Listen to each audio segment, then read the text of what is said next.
She walks in loud like a thunderstorm, debunking myths with style and form. True crime, conspiracies, her game.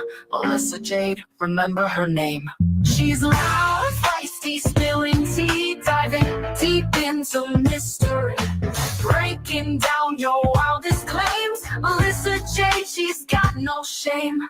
Microphone fierce like a roaring lion, unveiling secrets people been hiding. True crime queen of the digital scene, Melissa's got you hooked on her screen. She's loud, feisty, spilling tea, diving deep into mystery, breaking down your wildest claims. Melissa Jade, she's got no shame.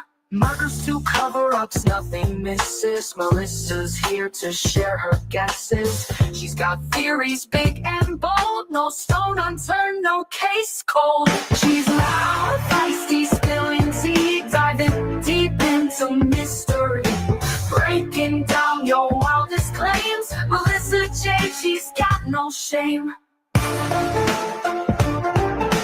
Melissa Jade, she's got no shame. Melissa Jade, she's got no shame. From murders to cover-ups, nothing misses. Melissa's here to share her guesses.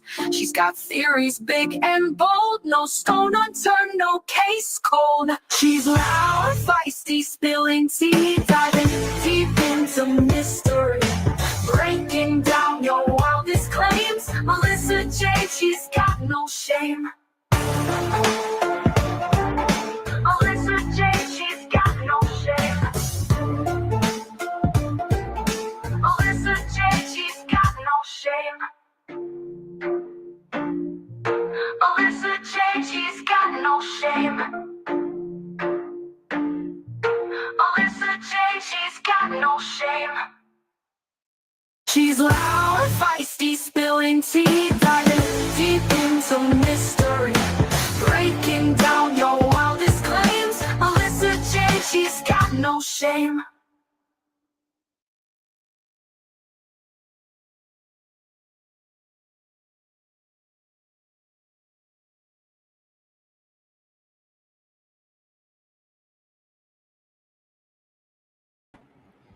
Hello, everybody. Happy hump day. Hello, Nancy. Call me at 4. Great, Natasha. We have Jess Moore, K-Breeze, Justin, Amanda. The fundraiser, sorry, I can't speak. The fundraiser will last always. So as you guys could see, this is linked up for St. Jude's. We just had the anniversary of Gannon's passing for 5 years. And I don't even like to say passing. I struggle to find the right words because it's how he was taken, like it seems like not so, it's insufficient, if that makes sense. I already have them up, Melissa B. I have all active Amber Alerts up. But this is for Gannon's, we were already doing Tisha on Wednesdays, so I was just linking this up in honor of Gannon and the 5-year. The same way that you would send a super chat, Justin, if you see where the super chat usually is, there is a heart. And so all super chats are donations directly that goes to St. Jude's. YouTube doesn't take a cut. I don't get a cut. Like, it goes directly to St. Jude, the 100% of it, in honor of Gannon. And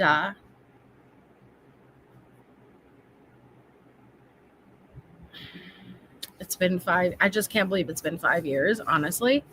But yeah, so there's not going to be a time limit. Anybody on replay, it could accumulate donations as long as it is up and public. And so, hey, Julie A, Crime All the Time, YouTube Sheet, Solo Angel, K-Breeze, Mary Ann Morris, Not the Battery, and yeah. So, like I said, where the super chat is, you'll see like a heart. I think it's like a hand going through the heart. Hey, Anyanka. Hello, Claudia. Samantha.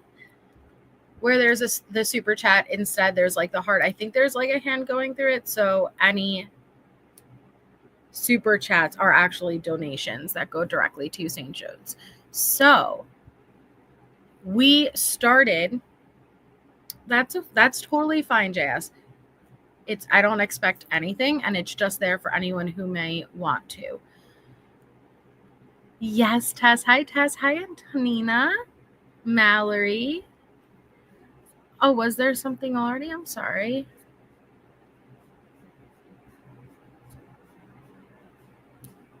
And thank you, Neat, for becoming a member. I have to scroll all the way up. And Tony, I see you. Thank you for becoming a member. Yay, Aaron. So, hi, Kimmy C. Last week we had started part 1 to the pretext calls. And so we're going to continue with that first pretext call. And like I said, for this call, it is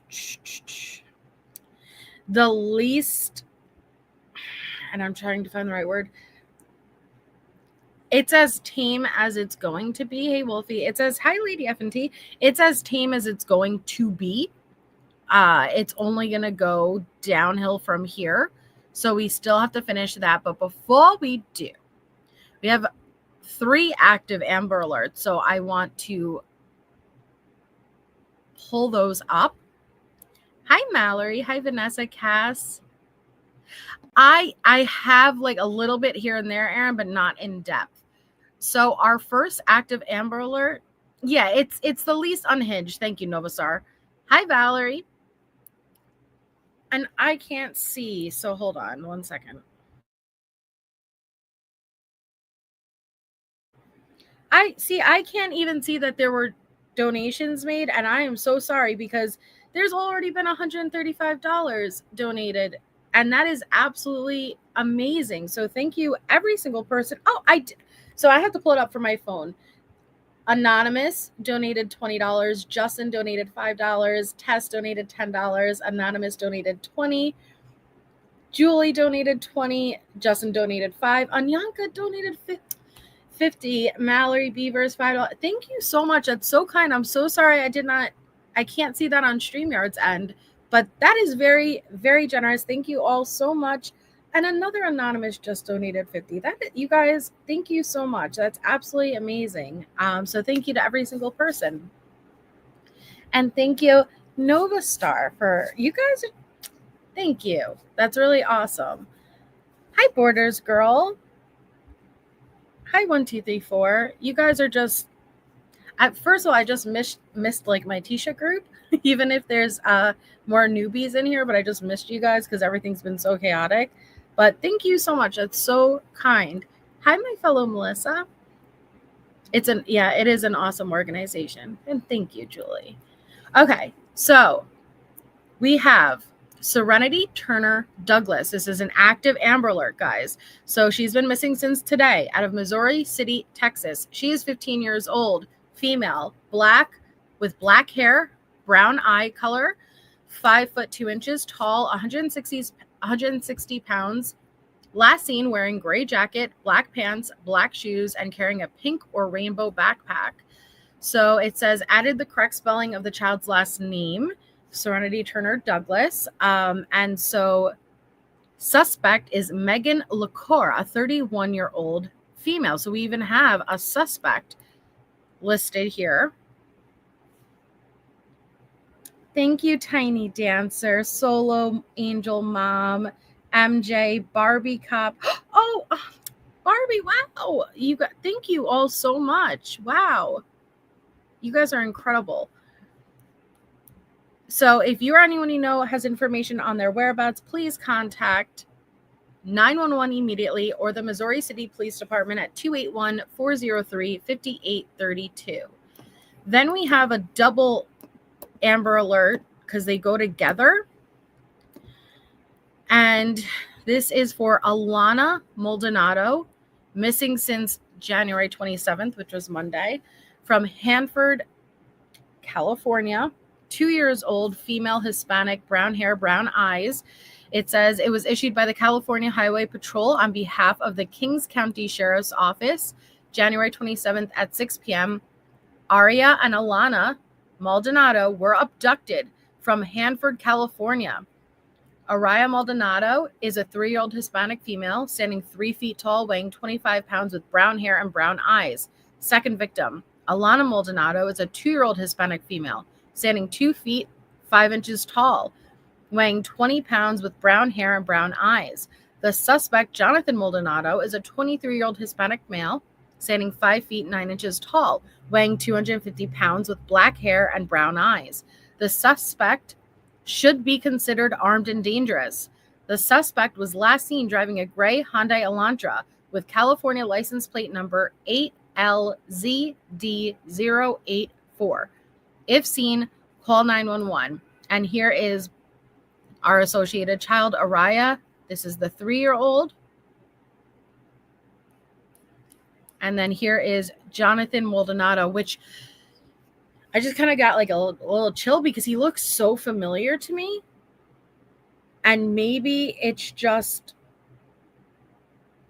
the face. I'm not sure, but he looks very familiar. And thank you, Anonymous, donated $50. Lily Lou donated $100. You guys are, thank you, Justin, again for 20. Borders Girl, Pamela, I see all of you guys. Thank you so much, you guys. Valerie, doing so much. So very appreciated. So if you or anyone you know has information on their whereabouts, please contact 911 immediately or the Kings County Sheriff's Office at 559-852-2720. Okay. So, hi, Harlot. That's okay, Kathy. All right. So those are our active Amber Alerts. Hey, B Crumbs. Now we are going to continue with our first pretext call that we started. And oh my goodness.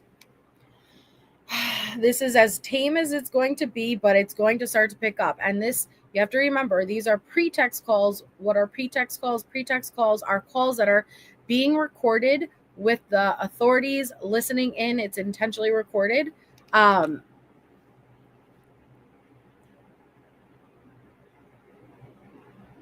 Yes, were the police already aware of her being a nuisance person who wasted? So she absolutely did. And Alex Erickson and Bendy, which is Jen Liu, the word case studies, just did a live on this. She absolutely reported false police reports, false break-ins, false pregnancies, false sexual assaults, but they moved around a lot for Al's job. And so I can't say that she was in one place for so long that she grew too much of a reputation, but absolutely it was documented. Now, they figured Letecia out pretty quickly regarding Gannon's disappearance at the time. And that's why, she's changing her stories. The stories that she's changing it to just continue to get worse and worse and worse. It makes no sense at all. And they decided to do these pretext calls. So the FBI is listening in with Al. A lot of times you'll hear Al whispering to them. And they're recording it. And Letecia drops so much information. It really helped. I don't want to say lead to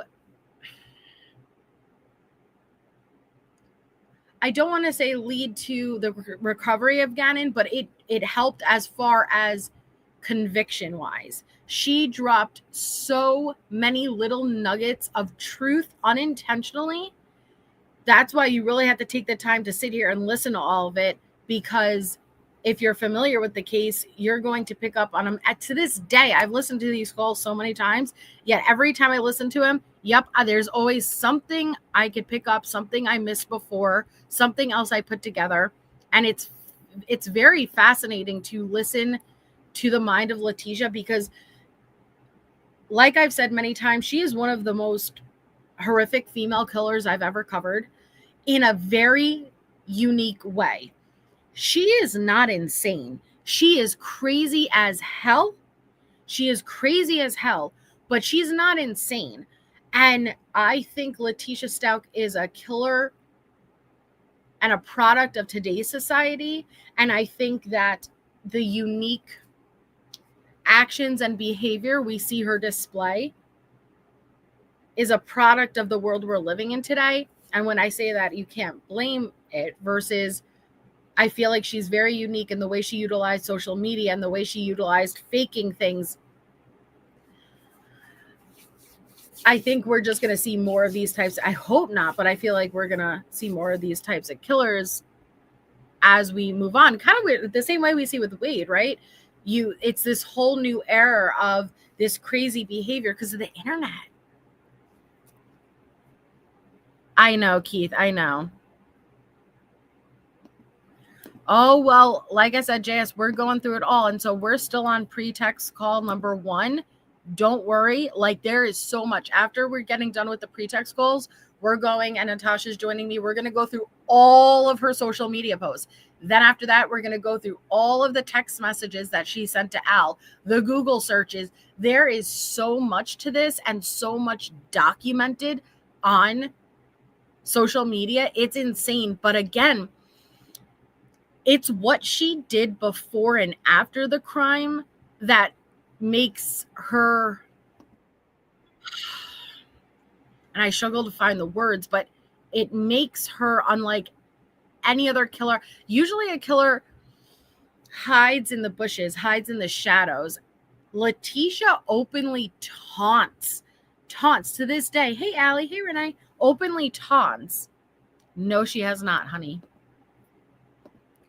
So the link for Alex Erickson and the Ward case studies channels are in the description. The original calls are on their channels without any commentary. So if you're taking a listen, you haven't heard these before, you want to go check it out for yourself without all of my pausing and commentary, please go check out those channels. That is where you can find them. And they're absolutely amazing as far as coverage. So we got about an hour and a few minutes in, but I'm going to just jump it back. Well, I feel like, hold on one second. Let me make sure, because I lost my timestamp. So let me just double check where we last left off. I feel like there was maybe an hour left. Let me go.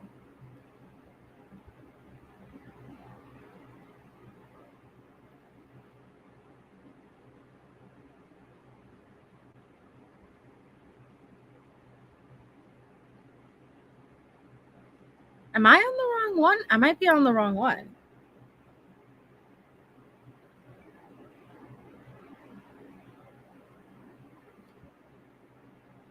Oh, I'm on the wrong one.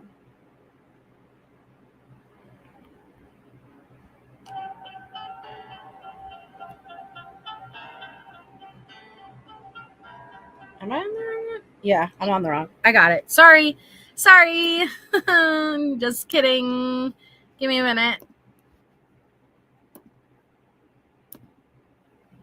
Here we go. Okay. Here we go.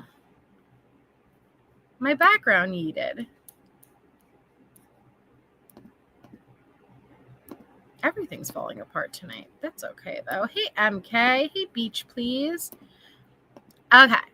So now I knew that we had like a little over an hour. Okay. So let me jump back 3 minutes, because I like to start it at an even hour. And we had another hour remaining. So we got halfway through this. And this is the first, which I'm confused, Allie. Maybe I need to ask you if you're still in here. What's confusing me is that the title says the 13th, but then the screenshot on the screen got changed to the 21st. Why is that? Are you here, Allie? Because this is the first pretext call, but why does the screen say pretext calls 2/21/20?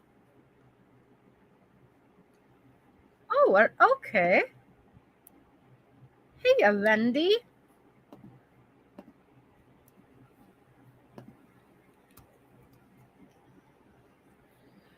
And thank you so much for every single person who has made a donation so far. You guys absolutely exceeded my expectations, and it's so incredibly kind.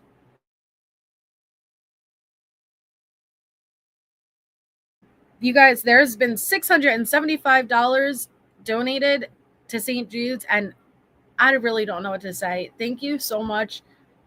It's so kind, it's so generous, and I absolutely love that all of those donations are in honor of Gannon. So thank you. Hey, Shakta. Morgan.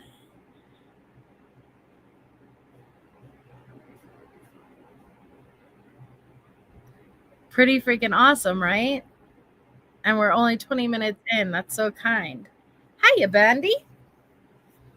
Oh, hey. Okay, so I'm on my phone, so it's kind of echoey, but let me just say really quick. What had happened was the way that these calls were sent to us, we realized that we were missing some.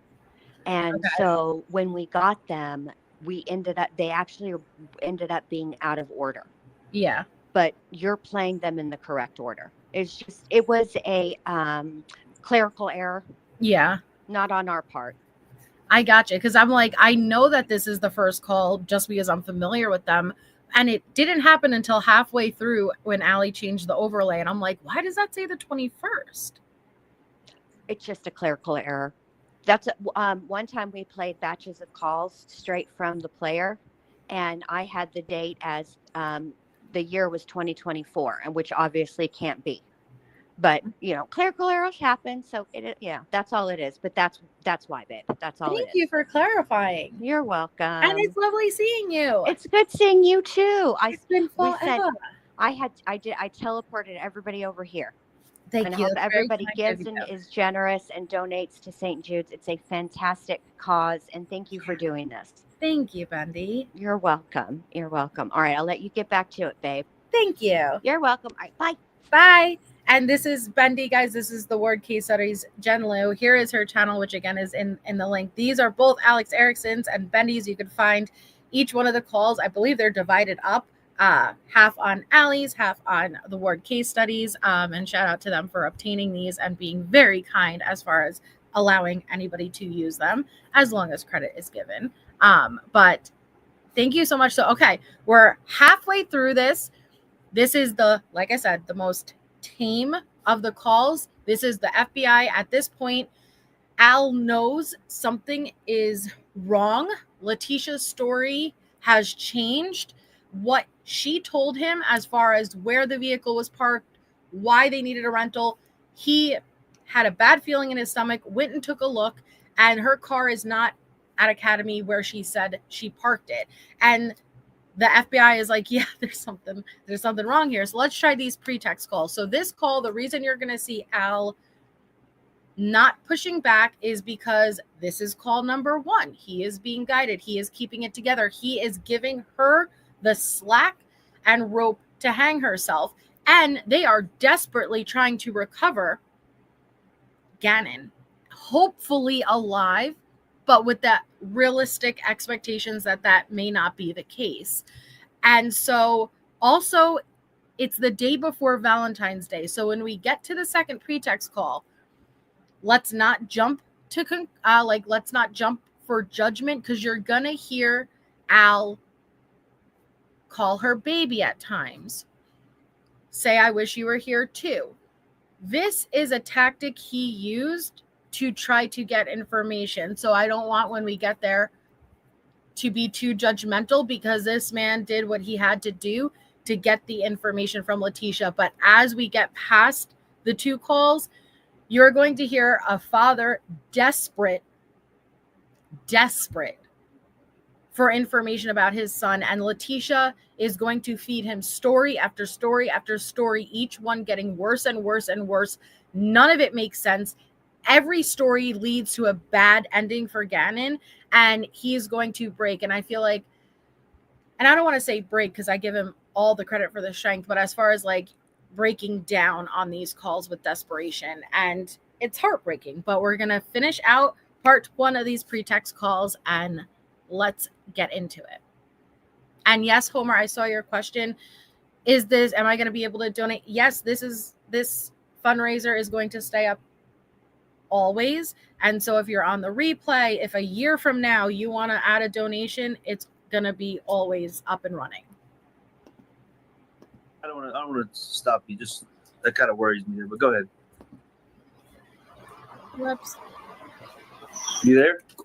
I didn't give him a code to be any kind of whatever. No. I mean, I was trying to get the carpet fixed so the boy could not be so upset. I got it. I just don't like, you know how I am. I don't like have people having access to our house and stuff. But whatever. Just go on, because I don't think that's a big deal. So. Anyway, so back to what I was saying. Sorry. I wanted to make sure I didn't leave out that point. Okay. So fast forwarding on, we have to hurry up. We have to get back because I knew that Lena would be coming home at some point. The original plan was we were going to go pick Lena up. That was the original plan. To be like, hey, we're going to go eat sushi tonight because everybody been talking about eating sushi. Yeah. Gannon wanted to stay at home. And I was like, no, Gannon, you probably shouldn't stay at home. You still aren't feeling the best, whatever. You should not stay at home. I said, so we're all going to eat sushi. If you don't like it, you can just get rice, chicken, yada. So that was our plan for the day. Okay. We get home about, I don't know what time the alarm got set off. 2:30, 2:45, whatever the bull crap it is. Okay? Well, I noticed that during the time frame, I set the alarm to alarm away. And I have it from the ADT. Okay. When we left. Somehow, during some point, the alarm changed from alarm away to alarm stay. What point? I had all this, and which was on my phone that they took. Oh, okay. All right. So I called ADT, and I said, hey, what are the steps in alarm going to arm away to arm stay? And they said, they instructed me that. And I'm going to show you guys the exact screenshot of all of the alarms motion on the basement floor. Front door open, front door closed. Essentially what you're seeing is the movement within the house at the time that the murder occurred. And Letecia willingly sent that out. And that's why it's going to be absolutely bizarre. Yes, Allie, it's going to be absolutely bizarre when we get to those posts, the social media posts, because Letecia essentially showed the photos, those last photos she took of Gannon, posted that horrific last video of the candle incident where he says, pinky promise. She put all of this out willingly on her own, thinking she would be able to control this, which I don't understand. And yeah, amazing how the alarm sensed her movements and basically mapped her and his movement, which told on her. Yup. And then she turned around and tried to use it to her advantage, trying to prove that someone else was in the house. If the door was not open with a sensor, it could have been that you accidentally set the house to alarm away, and it would have went arm stay if it noticed movement that was already in the house. Oh, I got you. Right. But there's a sensor on the garage door. Right. Okay. So keep this in mind prior There's to a sensor on the garage door? I know, on the door coming in from the garage, there's no sensor. No, you said there was. So there's not. I didn't think there was. Yeah, I was saying there's no sensor. I might have said it so fast. I was saying there's no sensor. Okay. Sorry. I misunderstood you. I'm sorry. So either you can come in, you can set the alarm to arm away, and you can walk in through the garage, and it will immediately go to arm stay. Or you can set it to arm away, and when the dogs move, and it will go to arm stay. As long as that back glass door wasn't triggered, and that front door wasn't triggered, it will not change.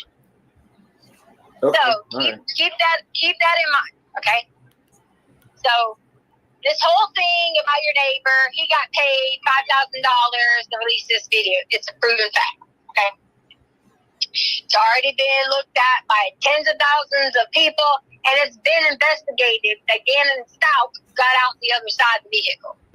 Okay, so for anybody who wasn't watching all of this or familiar with this, so the neighbor's Ring camera footage on Monday, January 27th, Gannon stayed home from school. she said it's because his stomach hurt, right? I showed you guys last live the last photo she took of Gannon around 8-ish in the morning while he was in bed. He didn't look good. He looked pale. Okay. About 10 a.m. to 2 p.m., they are out. They are shopping. 2 Petco's, what was it, Dunkin' or Starbucks they stopped at? They were all around. It's still unclear all of the places they went. Letecia returns. You see Letecia returning back on that Ring camera footage. We cannot see Gannon get out of the vehicle.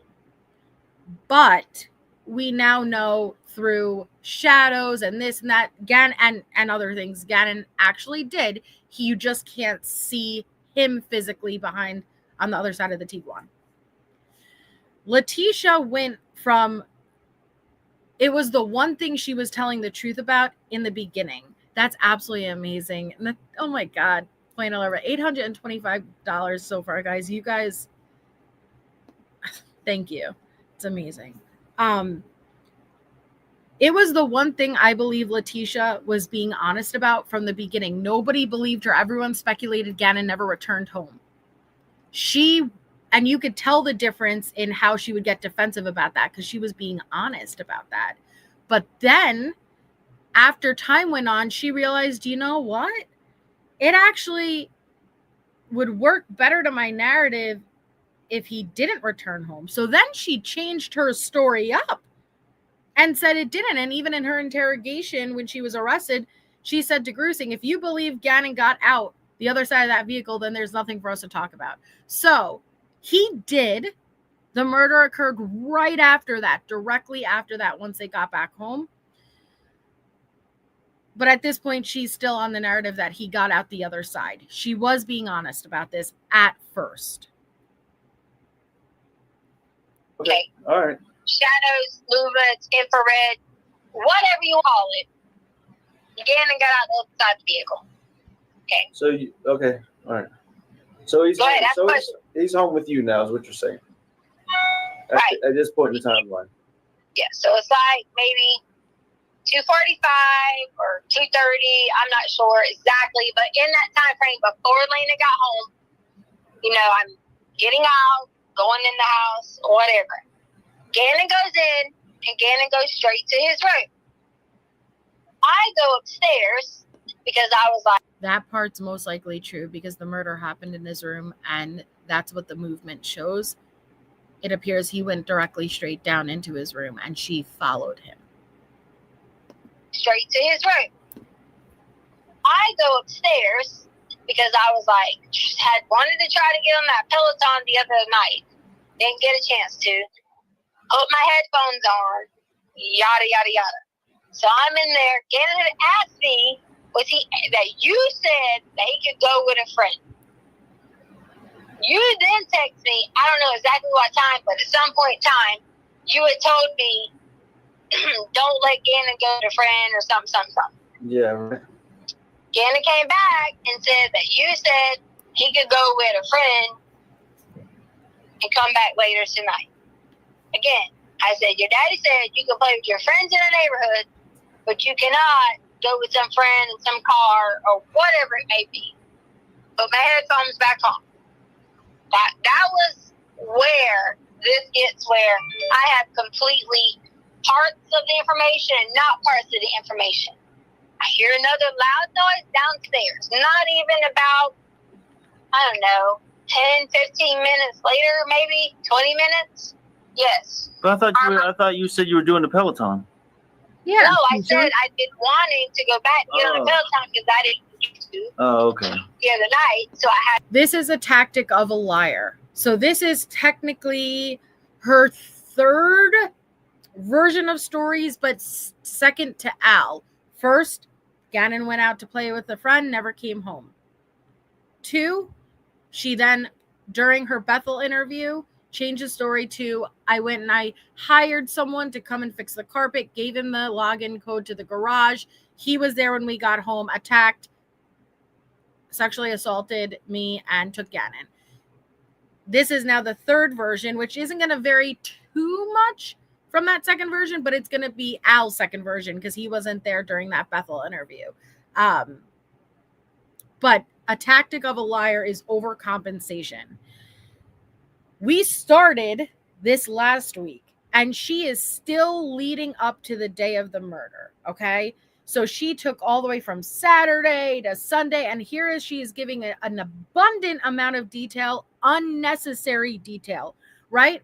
I thought you just said you were going to use the Peloton or whatever it's called. Well, no, I said I was thinking I should start to use the Peloton, but then I didn't. None of this detail is necessary, right?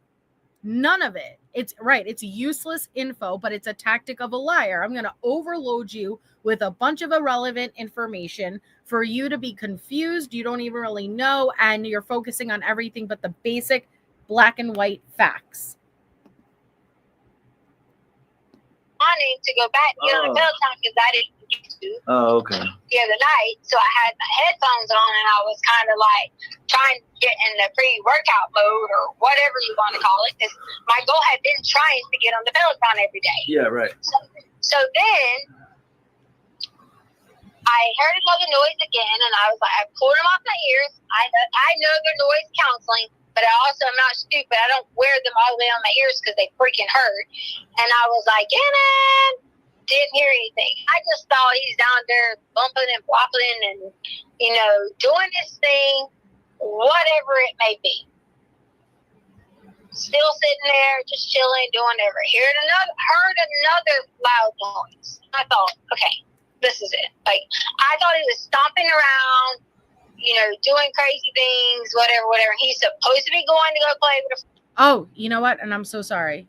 You're right, Nancy. She ended up saying it when she went back with Harley in the middle of the night and then texted him from the living room. You're right. I apologize. So Al would have heard this version technically already, but now it's like the first one of the pretext calls. Here's a clean slate. Give me the version of the stories.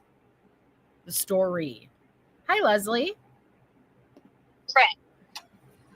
When I walked downstairs at that original point in time, I thought that guy was the carpet guy. Okay.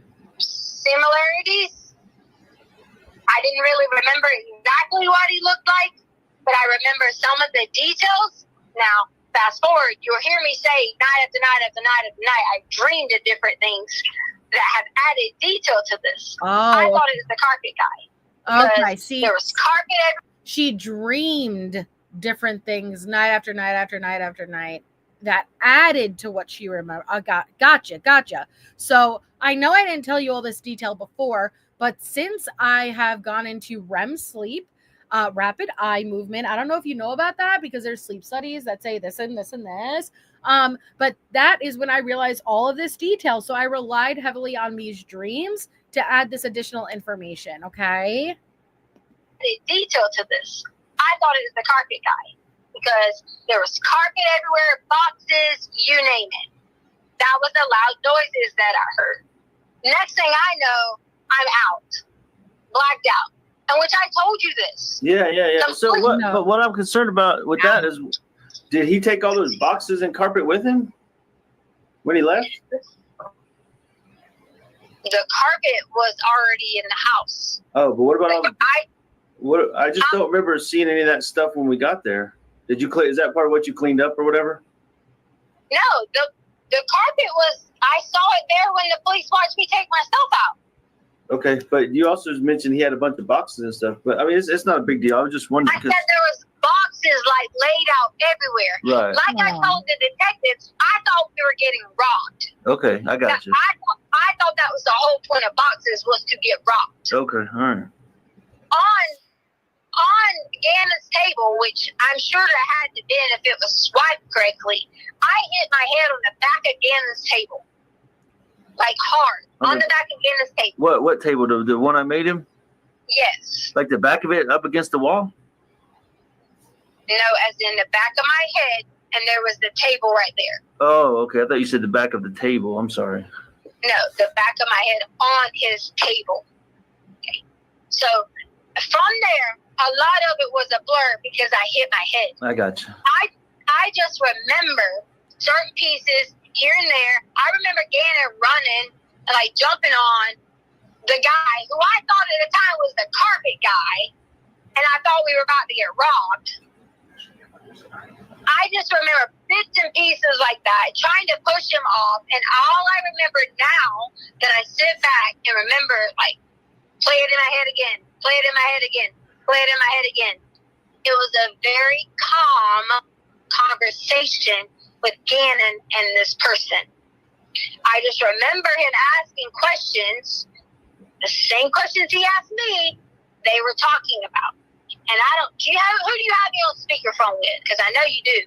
What are you talking about, Tisha? Who's listening to my conversation? Me and you. I'm trying to figure out, like I told you the whole time, the truth. I just want the truth. Okay, so during that time, I heard that same thing that Gannon asked me about. See, you actually very much did hear them whisper. And what's interesting to me is Letecia was able to hear that, and she knows that little voice in her head knows, yeah, I'm on speaker and I heard something, but she has so little self-control that she's like, fine, all right, well, here, like, she really thought she could talk her way out of this. During that time, I heard that same thing that Gannon asked me about knowing his mom. Why do you think I've been adamant about you saying to you, oh my God, there's a piece that we're not putting together, that we're not missing. There's something different. I don't know how to put it all together. But Gannon knew something about something. And all I kept hearing him say was, do you know where Uncle Matt is at? I don't even know who Uncle Matt is. Yeah, I never heard it. The only Matt I know of is, what's her name? Your sister. Well, that would be his uncle, and he would know him. Yeah, that's what I'm saying. That's why when you said that 20 minutes ago or whatever, I was like, I had never heard no Uncle Matt. So when I woke up and like out of this state of confusion, going crazy, whatever was going on, I remember Gannon saying he would be back later. okay, like Uncle Matt and be back later. Gannon said he would be back later. Oh, Gannon said, okay, all right. So in my mind, I'm like, did I really like what the just went on? Okay, Yeah. It's like if I can do that, I explained to them and gave them a subscription of the whole entire time. Okay. And thank you. I have to say, over $1,000 has been raised in honor of Gannon so far, and you guys are the absolute best. Thank you so much to each and every one of you. Thank you. And thank you, Joe. I just saw another donation. Like, it's going to make me cry, honestly. So don't make me emotional, but I didn't expect that. And you guys are absolutely amazing. So thank you. And 1, 2, 3, 4, literally, this is nothing like I know I keep saying, but like, this is, of course, it's got to be, I can't even imagine what it's like for Al to go through this, but it's going to get so much worse. Yes, it's supposed to be on strangers. I don't think he knew about the blood yet. I remember when he brings in the blood, and that's a couple of calls in. I can be mistaken unless he was just told not to say anything, but I know he doesn't mention it. Hey, ATS, Boho Hobo, the same way that you would send a super chat, except it's not going to be the money sign. It's going to be a heart sign, and it goes 100% directly to St. Jude's. I have been adamant about this and about finding this person. Is that the Mexican guy you were talking? You told me about the Mexican guy. He was dark skinned, and I say Mexican because I assume Tisha, you just said she. You mean he was dark skinned? I never said she. I said he. Okay, all right. I'm sorry. It sounded like you said she. I'm hearing things again. I'm sorry. Mexican guy. Okay. I gave him the description of that, but to me, dark skinned. I mean, their own stepfather could look Mexican. Are you talking about Mike? Right. And Yeah. in that time, it wasn't Mike, obviously. But in that time frame, I'm trying to figure out, first, is this real life? Because I was totally, completely in shock what was going on. I thought we were going to get robbed. I thought they were about to take it. I thought someone was trying to hurt Gannon. I hit the head. I didn't really know back and forth what to do. I was a little bit out of it. I'm not even going to lie. My body system was already weak because you know how it is in the first 4 to 5 weeks of being pregnant. That's my mind was completely gone. And my mind jumped up after everything. And I said, okay, Gannon's going to be back. Gannon's going to be back. I paced up and down the stairs. During that time babe, hold on. Why did you tell me you got raped? And now you're not telling me you got raped. Yeah, why'd you? And yes, so again, I apologize. Yes, she had already given the version that she gave to Bethel to Al, so I apologize and correction on that. She did. But yes, you had this story and this horrific. Oh my goodness, that is absolutely amazing. Thank you, every single one of you. How do you just skip over that huge, massive part? And thank you, Jordan. Thank you, everyone. you think I want to tell you what a man done to me? What a man did to me. I mean, but like that first day, I told you I would do everything and within my power to protect you and get you the help you need for that. But that's a key part of the story. I'm just trying to make sure I'm getting it straight. And I went for that. And that's not something that I want to be like. Do you think I want that blasted on El Paso News? Okay, I'm just trying to help you in this situation. And she mentioned pregnant because she would, when you see the text messages she sent and the Facebook post, she would eventually tell Al she's pregnant. She wasn't, but she was trying to trap him. That's why. And thank you, Stars Align, for your donation. Make sure you got what you need from that. But if I don't want to get you worked up, so go ahead. Oh, we got a sniffle. Because it hasn't been hard to know that like somebody was there trying to hurt me and Gannon, and I'm getting knocked out of it. I understand. Trying to fight for my body, trying to fight for someone not doing something to my body. That's why I'm just trying to make sure I know everything that happened. Remember, this is about the truth. This is not about anything but me and you and the truth. So. And I can't tell people that because then they're going to say nothing to me, call me names, and then you won't even want me. Why would I not want you? I don't understand what you mean by that. I tried. I didn't know what was going on. All of it was a blur, in and out, trying to figure out.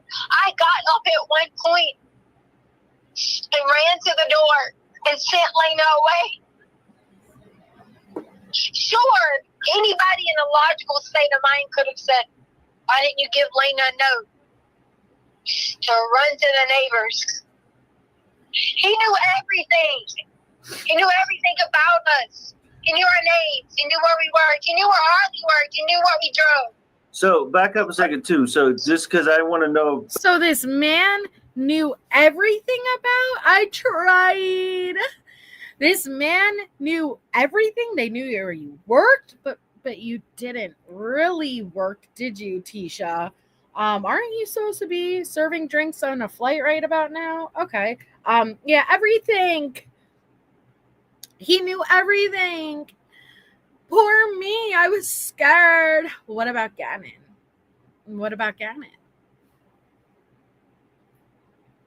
About Gannon's well-being too. We already covered what happened to you, but you're saying that initially you told me Gannon got beat up and he took him away, but that you didn't say that this time. So please tell me. I said Gannon jumped on his back. Like when he was trying to hurt me, Gannon jumped on his back. And that's clearly what I told the detective. Okay, so what happened to Gannon in that instance? Because I got to know that. I don't know. I just remember Gannon was on the other side. I was on where the door was at. Okay. Gannon was behind me on the floor and was crying. And was he bleeding or anything? Was it like? I don't know that if he was bleeding or anything. Okay. I don't remember. All I could barely see what was going on. Was there any blood on the floor after you got? Do you remember anything like that? When I woke up, there was no blood anywhere. I probably was at the second time. So when I ran back upstairs to send Lena away, And I said, Lena, please go get the mail.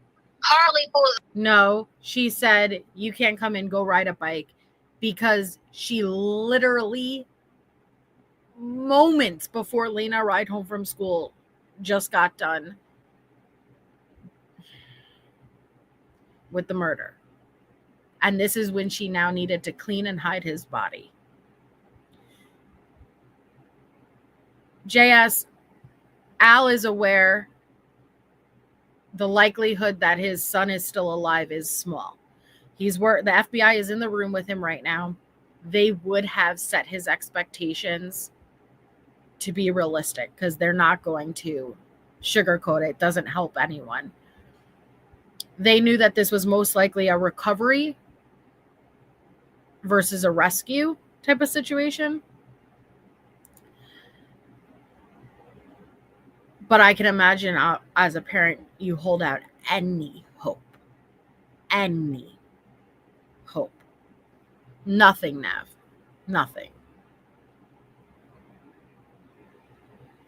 That's why, Jen, the time frame is so tight. I think that when they were gone for those fall hours,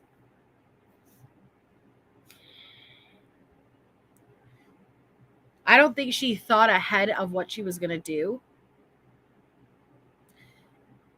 Alicia, all the donations are in honor of Gannon, but it goes directly to St. Jude's. I don't get to touch it or anything. So it's not like I could sign anything, you know, it goes directly. I don't touch it.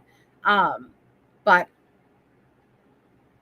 the fundraiser itself is in honor of Gannon for anybody who wants to. But I think that she ended up, it didn't work out whatever she was trying to do.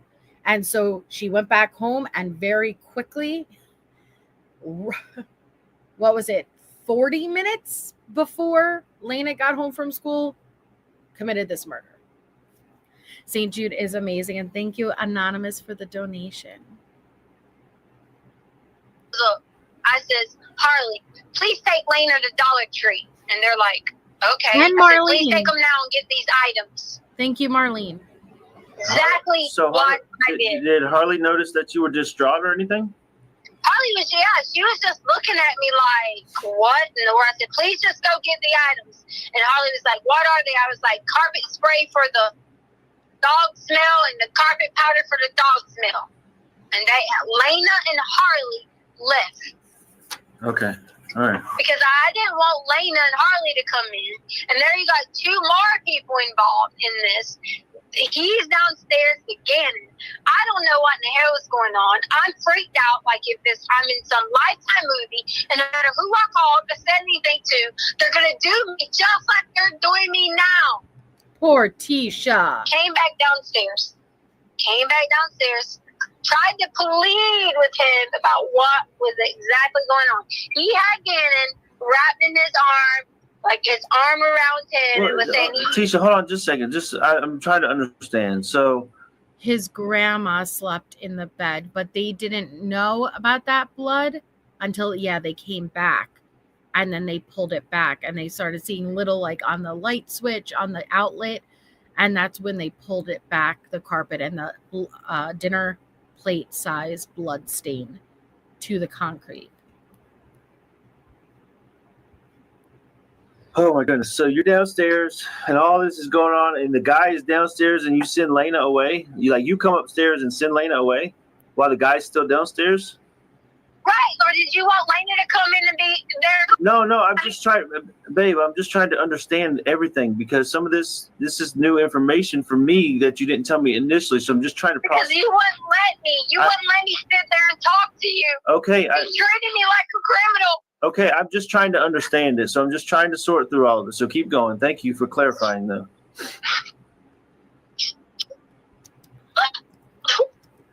You're trying over it. What's wrong? We're trying so hard. You tried so hard to do what? I was trying to protect everybody, but I couldn't get back upstairs. Once I let Lena go, I don't know why I couldn't even figure out what to do. If I ran outside the yard, what was I going to do? So you sent Lena to the mailbox, or you sent her with Harley? I sent her to the mailbox, and then told her when Holly gets there, and I sent Harley a message, and I sent Harley a message like quickly and said, "Please get Lena as soon as you get back and go to Dollar Tree. I'll explain later." Oh, so you sent a message and then went back downstairs? Right, because I was trying to check on Gannon. But I thought you said you saw Harley when she got home. I did. I sent her a message to let her know they both. Lena pulled up. Lena came up. Okay.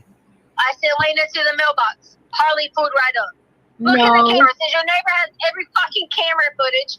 That's right. The neighbor does have camera footage, and she didn't send Lena to the mailbox. And in the matter of time that Lena got to the mailbox, Harley pulled up. Time had passed. Lena, we watched the footage at trial, was riding Gannon's bike up and down the street, even spoke to I don't know if they were electricians or construction. They were men doing work outside. And then Harley came home around, I believe it was 4:30. You should be able to see that they came up, and I freaking sent them right away. Well, I'll probably have to pay him another $5,000 to get him to do that, so I don't think that's going to happen. It's bullshit, ain't it? So I went back down. It's not funny because he did get paid. No, I'm not. It's bullshit. So he went back downstairs. I went back downstairs, and I'm trying to figure out, and he's just telling him that he had a new family and all kinds of things, and I'm sitting there trying to grab Gannon, and next thing I'm on the ground again. And you can't overpower someone when they put their fingers on your mouth. And this was in Gannon's room again? Okay, I just have to say thank you. Hilson House of Crazy donated $200, guys. That is, you guys are absolutely amazing. And I'm not trying to pause and thank, but you guys are just blowing me away with your kindness. And so thank you so much for that insanely generous donation. Thank you. And I saw a question. Al with the FBI during this call? Yes, Justin. You'll hear him whisper every now and then. But Letecia, even though at times she calls him out for who are you talking to, he's like, no one. What are you talking about? And she's just fine, whatever, because she has no self-control. That was very kind, Hilson House, so thank you. Yep, she stopped crying on the dime. Yes! Okay, all right. I told them all this. No one tried to help. No one cared. They were treating me like a criminal. When I came through, I woke up. Whatever I could say and look around and think, I thought I was in a dream. And I was up. And Gannon was gone. That was the second time you went downstairs and he hurt you. Second time he hurt me, and once I woke up from that, Gannon was gone. Okay, so you blacked out again, is what you're saying? Yes, because I hit my head several times. Because I was trying. What I was trying to do, I was trying inside the closet. Our closet door in there. I was trying to get in there because I was like, man, there has to be something in there that I can just swing, whatever. I didn't know how to use the freaking big gun. So if I left out from sending Harley and Lena away, I didn't know how to use your big gun, the assault rifle. And my gun wasn't in the spot that it always was, because you know why? My gun was already in my car. I know, Tessa. But babe, I'm just trying to understand here. You told me initially that the gun was in the house and that he grabbed it That's your black gun. He had your black gun. Oh, he had my. So now this man who broke in, assaulted you, knocked you out, so you can't remember the key important details, and took Gannon. He had Al's gun? Crazy. And hi, Moya. Hi, Kimberly. My little pistol, right? The black one, yes. Okay, all right. Because I thought maybe I'm wrong, but I thought initially you said your gun. That's why I was confused. No, my gun was outside. In the He car. had your black gun. That's why I was terrified. He knew everything about us. He was threatening us. Every single thing. He knew what kind of car that your mom had drove there and stayed there the whole time in a rental car. Hey, when Bitch, what? And thank you, Crime Crochet Cafe, for that donation. What? What'd you just say? You're telling me you conveniently got knocked. I got a bump on the head. You got knocked out. I can't remember any of the key details, but you managed to have a conversation with this man that you still, it's hazy. I can't really recall what he looked like, but he somehow in this deep conversation was able to tell you even what car Al's mom drove. Girl, knock your silly ass off. Overcompensating, abundant. You're too much, Tisha. Too much. Kind of car that your mom had drove there and stayed there the whole time in a rental car. Hey, when did you bring your gun back in after all this happened? You told me to go get all the guns together. No, that was when I was collecting them. You said your gun was in the car. No, Albert. On the phone call with me, you said go check and see and be accountable for all the guns. When I told you I had, because you had stored them downstairs in those. My gun was in the. I don't know about yours, but my gun was in one of the totes. Remember, you had put it there. Right, because the lady was babysitting. Okay, so the guy had the gun and he put it back in the tote? No, he didn't put the gun back in the tote. The gun was left there. So you put it back when in the I tote? woke up, the gun was left there. Gannon was gone. It was like I thought he was hiding. I legit thought I was in complete shock and thought Gannon was hiding. Okay. I even mentioned to the girls, I go, You thought after man breaking in, assaulting, getting violent, when you woke up, what happened? You thought Gannon was hiding? Yeah, that makes perfect sense. Hi, Jem.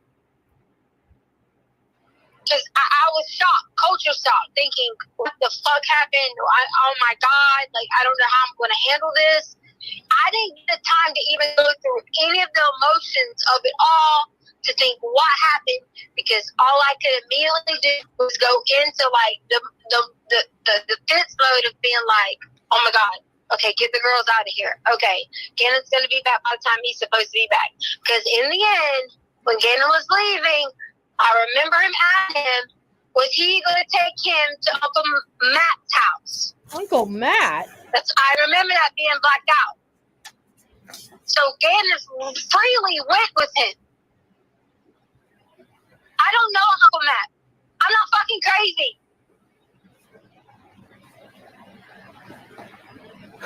So he left with Uncle Matt in a car or something, or in a van, or you don't know? I don't know why he left in. I just know that the whole thing started to add up because Gannon kept going outside with some gate. Gannon had to be talking to somebody outside of that gate.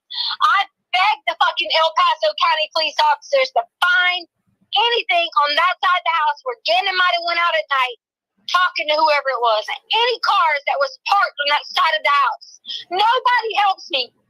Okay, so I'm trying to this is what's bothering me about this part. And I want to be real with you because we're trying to work together on this. But I went and asked all the neighbors myself, like cameras in front of our house, to the side of our house, everything, to look and see if Gannon left the house anywhere from like 2 to 4, 4:30, anything like that. And no cameras have him leaving. So, I mean, what kind of camera? No, not what kind of cameras. Okay, so this is something that Letecia, right?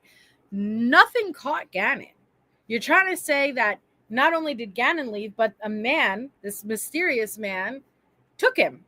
Why aren't any of them seen? You guys are seen coming home, and then Gannon is never seen again. Well, thanks, Jem. Well, when Letecia would eventually be arrested and charged during her interrogation, she said they have the ability to erase that type of stuff. Are you stupid?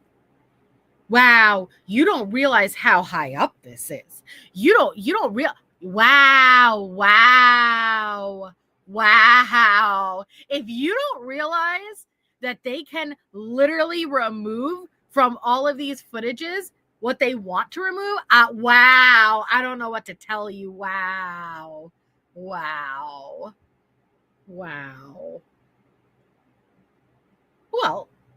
fuck it and jiggles. That's a great question. Who is they? Them's the question. It's a huge conspiracy. And thank you, Anonymous and Luann, for the donations. It's a great question. But this is what Letecia says. This is Letecia logic. Thing like that. And no cameras have him leaving. So, I mean, I don't. What kind of cameras? Are they like Rogers that run 24/7? Yes. Like 3, 4, 5 of the neighbors have those 24/7 cameras. Okay, And then some are which like one? ours, which are motion censored. Okay, which ones? Because we need to know which direction that their cameras are pointed in order for that to happen. Okay, well, that's something This we is can what look I'm into. trying to help. Okay, that's something we need to look into. So either they went out in front, I'm assuming, right? Not the front door. So what, the garage? I would say the garage or either out the back door because Gannon had the gate code, like the key. And he kept going out there with this key or trying to unlock it or keep it unlocked with this key. Okay, hold on. So I understand. So now, Gannon, with all this going on, Gannon tells the guy there's a key to the gate, and then they open the gate and bring the key back in the house? No. Did you listen to my story? Yeah. The other night, Gannon kept going outside with the gate. I'm thinking that the gate was automatically left unlocked. Oh, okay. Did you lock it back before I got home? No, I didn't lock anything. Okay. All right. I didn't do anything unless they locked it or the police locked it because Harley said the police had cameras in it and locking it. Okay. Locking everything up. We can find that out. Maybe the police locked it back up. So fair enough. So that's just all that kind of is blowing my mind. You know, he wasn't seen leaving. The key to the gate was in the house. The gun was where it's supposed to be. I'm just trying to figure it all out, Tisha. The gun wasn't where it was supposed to be because I put the gun back in when you told me to collect them. Okay. Well, hopefully the gun was downstairs. They got my gun now, so hopefully they can get this Mexican guy's fingerprints. So yeah, it would be perfect to me. Thank you, Natasha. Natasha donated $50. That was very generous, Natasha. Thank you. Oh my goodness, guys.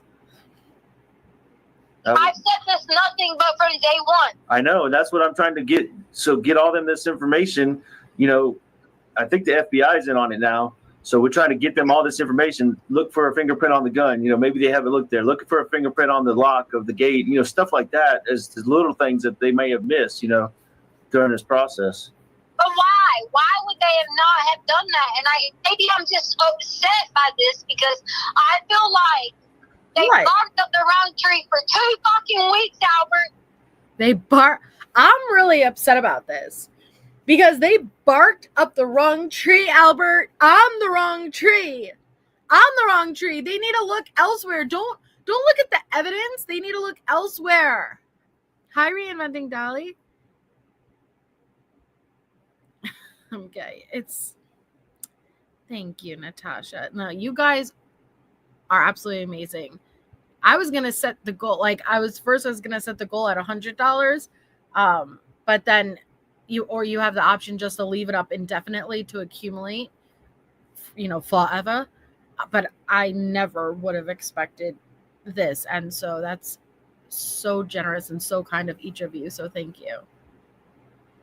And I realized, oh no, it will go in his name actually, because when St. Jude gets the donation, it'll come with what the fundraiser is for, and it's in honor of Gannon and explains the 5-year. And so technically, yes, just not from me, from YouTube. Does that make sense? But you guys are absolutely amazing. So thank you. It's been 3 weeks almost, Tisha. Yes, I'm talking about I agree. bother me. I agree with you. I'm as frustrated as anybody because I don't know anything. And Albert Stout, do you think I did this? Letecia Stauch, I don't know. I'm just trying. Really? I'm trying to help you. Okay, I'm trying to help you get the truth out there. But you've got to tell me the truth. Okay. I did. I know. Same thing I told you is what I told the police. The only difference is I thought it was the carpet person, but once I went around because I was freaking out trying to figure out, I was like, if I could go get this fucker and bring him in, and I drove through the neighborhood, the description that I gave El Paso is exactly what I saw, but that is not the exact description that I gave of this carpet person. So my point behind that was, I don't think it was the carpet person because I eliminated him because he didn't have craters on his face. He did or didn't? Didn't. So, but hold on. You know what? Something. Remember how?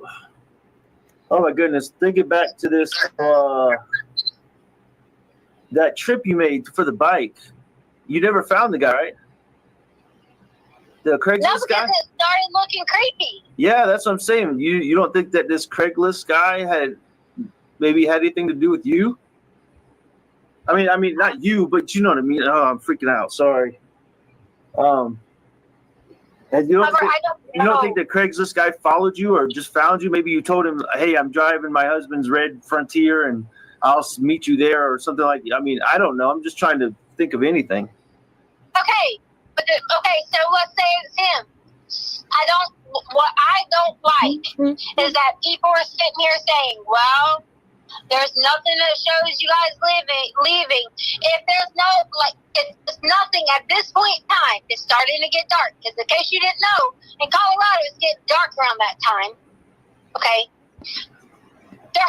Oh, sorry. I just look at her being It just reminds me of when we saw in the case files how Letecia tried to say that she wasn't given dinner or something because she was, what was it, Sabbath? I don't know which religion she was at the time, but she claimed that she was only supposed to be given her dinner after this or breakfast, I don't remember, after a certain time because she was practicing religion. And then she's raging into the kiosk and the kiosk come back. Actually, I don't know if you know this, but it became dark at this time, at this exact day. The sun set at this time, and it rose at this time, and you were delivered your meal at this exact time. So you are a liar. It was, kosher, but she said that was the type of meal she got, the kosher meal, but there was something she was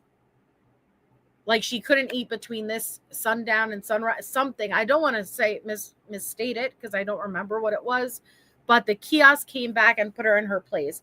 And that's what this reminds me of. Actually, I don't know if you know this, but yeah, Shabbat. Yeah. Thank you. Hey, Ash. It's nothing at this point in time. Shabbat. Sorry. I'm sorry if I'm mispronouncing it. And thank you, Madonna, for the donation. It's starting to get dark. Because in case you didn't know, in Colorado, it's getting dark around that time. Okay? There has to be something that points to that direction. There's any shadows, movement, anything. And if it didn't, it was because the ring sensitivity didn't pick it up. All right, so listen, I want to be clear with you that I don't give a flip about social media. You know that. I don't have Facebook. I'm not on there, so I don't know what these people are saying. So let's me and you focus on us getting to the bottom of what's going on, okay? I'm not sure because it says anonymous, but anonymous just donated $1,000. That is, holy crap. I'm not sure who that was, but thank you. Gonna make me emotional, man.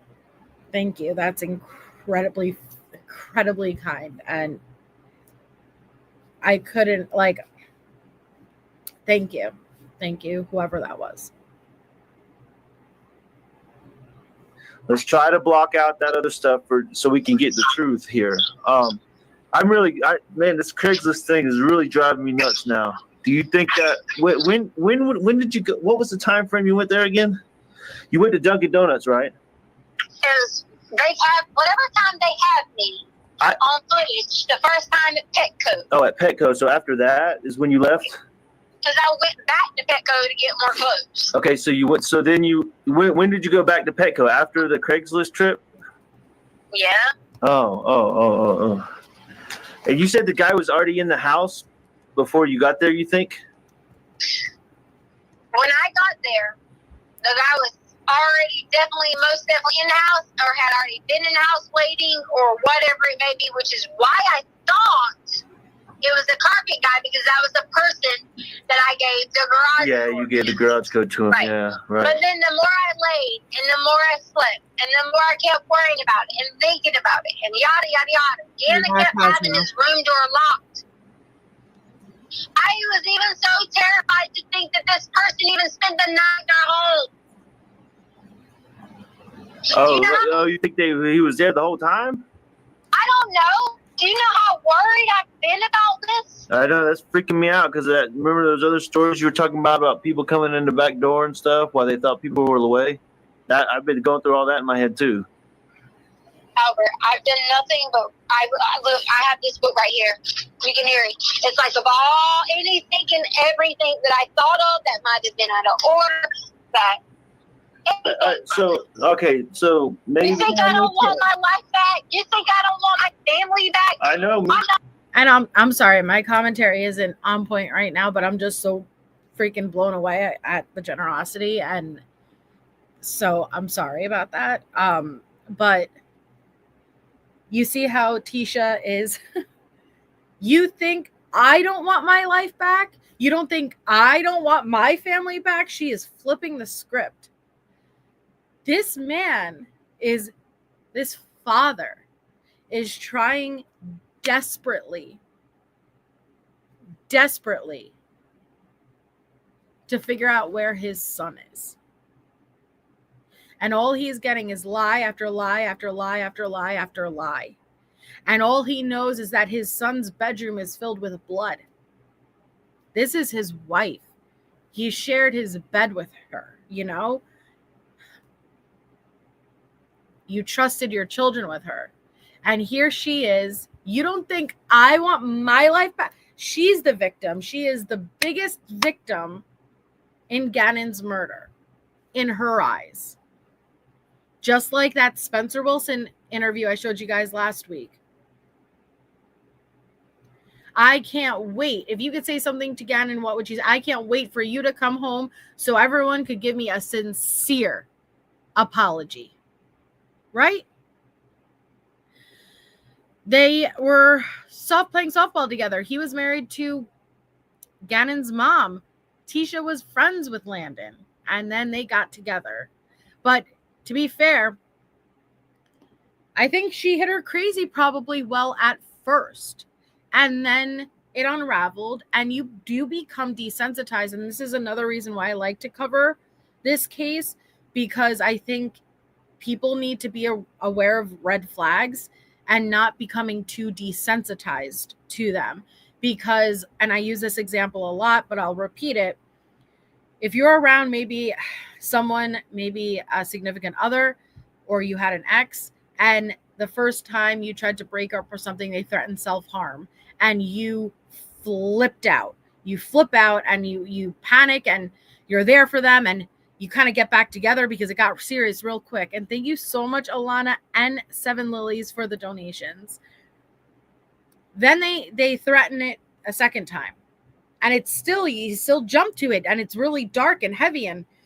But then the third time and the fourth time, and you start to realize that they weaponize self-harm as emotional entrapment, right? They trap you emotionally. And you become desensitized to it, where it starts to lose its power. But then one day it could possibly happen, right? But my point is, I think she started to let her crazy unravel. And I think Al, and this is not on Al, I'm just saying, I think Al became desensitized to it because now hindsight, it's very, hello, like there's so many red flags. But when you're living it every day, I think you become desensitized. So that's why if you are someone where any of these red flags stick out to you, if you can relate to any of this in a relationship of yours, please be aware, because I highly doubt if he could reverse back in time, Al would ever believe this could have happened. So don't minimize the situation you may be in and think, well, that's not going to happen. If there's red flags like that, please get out. You do get I'm so sorry to hear about that, lucid dreams, but I absolutely do believe, yes, you get desensitized. And thank you to Anonymous that donated. Wow. Thank you, Nancy. She used the gun, Al's gun, that Landon gave him. Boodlebug, I'm blown away. I'm blown away, honestly. Trust me, me too. Killer, I'm tired of being portrayed as one. Okay, but you gotta help me because I'm trying to sort through all this and put a good timeline together so I can tell this. Somebody reached out from the FBI and I'm trying to tell them a timeline of what I know. Okay, I'm trying to make sure they get the truth the first time. This lady that called me. Okay, so why are the El people not going after this? Why? I don't know. Maybe the FBI going after what, Letecia? Going after what? They're gonna go with where the evidence leads. You want them to look away, and thank you, ATS. You want them to look away and turn a blind eye to the evidence and follow some random story that there is zero evidence to corroborate.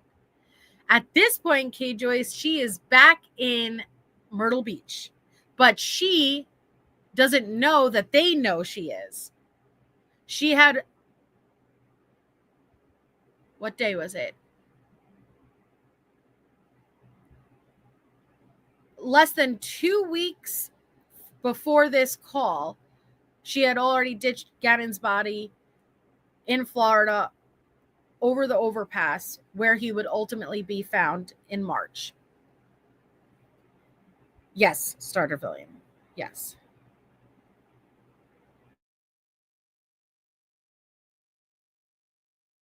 I don't know. I know they're doing everything they can. Maybe they've missed some things we don't know. But listen, something you told me that first day that I'm trying to figure out when did you do the, like you said you cleaned everything up?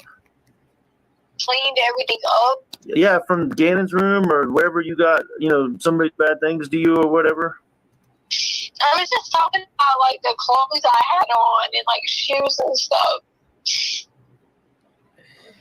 Oh, so you just changed your clothes and then threw them away, like you said, and whatever Gannon had on, you said you threw that away too? They got that out of the back of the trash. It was the shirt that he wore that was burnt and stuff like that. Oh. That's all I meant, like cleaned up. I didn't mean like clean up anything bad or anything. I'm just saying like I didn't want to keep that stuff on and go and police. But you told me that first day you cleaned up the whole area because you didn't want Lena to see it when she got home. That's what you told me. Welcome yeah, my clothes and my underwear. You want me to really go in depth about that? I'm not trying to make you relive anything that happened to you. I'm just trying to. There's just some truth that I'm trying to find about. I mean, if something was cleaned up or something, then I don't know. Maybe just go ahead and ask me whatever you're trying to say to me. Don't just be honest. I just don't want the police to miss anything else. Okay, we think they've missed all these other pieces, and then if you cleaned up something that could give them DNA evidence on this Mexican guy, then we need it. They took my whole DNA from this. They wouldn't let me pee. That hospital bill that I sent you was the whole kit on my body. Nope. And I know that if you've been around for Tisha coverage, we've been through it all. But if you're someone who has come in more recently, you haven't seen the Bethel interview yet that happened prior to this, but this is the order I want to go in because I feel like a lot of information are on these pretext calls. When Letecia went in for an interview, again, it went from Gannon went to go visit a friend and never returned home, to when she's in the police station. Now it was, like I said, I met a man doing construction and I offered to pay him to come and fix this carpet that the infamous candle incident happened on, and I gave him the code to the garage. When we came home from shopping, he was in the house. He attacked, he raped me, he took Gannon. I bumped my head. I don't even know what happened. Obviously, that changes everything now. This is no longer a missing child potential runaway. This is a crime occurred. And now you said that you got schmaped, have DNA on your body. Letecia didn't want to go to the hospital to have them take that DNA that could recover Gannon, right? That could help in the process. And so she's like, I just want to go home and shower. She admitted she hadn't even showered yet. Well, they applied for a warrant because the only time that they would not let her, and they did let her go to the bathroom, but she wasn't allowed to just go in there alone and wipe because she openly admitted that she wanted to shower and get rid of all this stuff.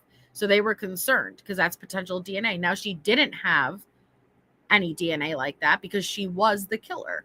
But still, she makes it seem like she was given Hot Pockets. They offered to order her food. She had a Coca-Cola. She had water. They even offered to get her damn benzos. And thank you, Shay Seth. Thank you so much for that donation. You guys are the best. She did it herself, Lucio, and a crappy job at that. Yes, lost in moments. So January 27th is the day of the murder, aka he went missing, right? This is February 13th. She had already ditched his body. And I can't recall off the top of my head the exact date, but I think it was the first few days of February, and made her way across the country. Stopped in Florida. Dumped the suitcase with his body off the overpass. And then went and resumed back to Myrtle Beach where her family lived. Both, Alicia. Both.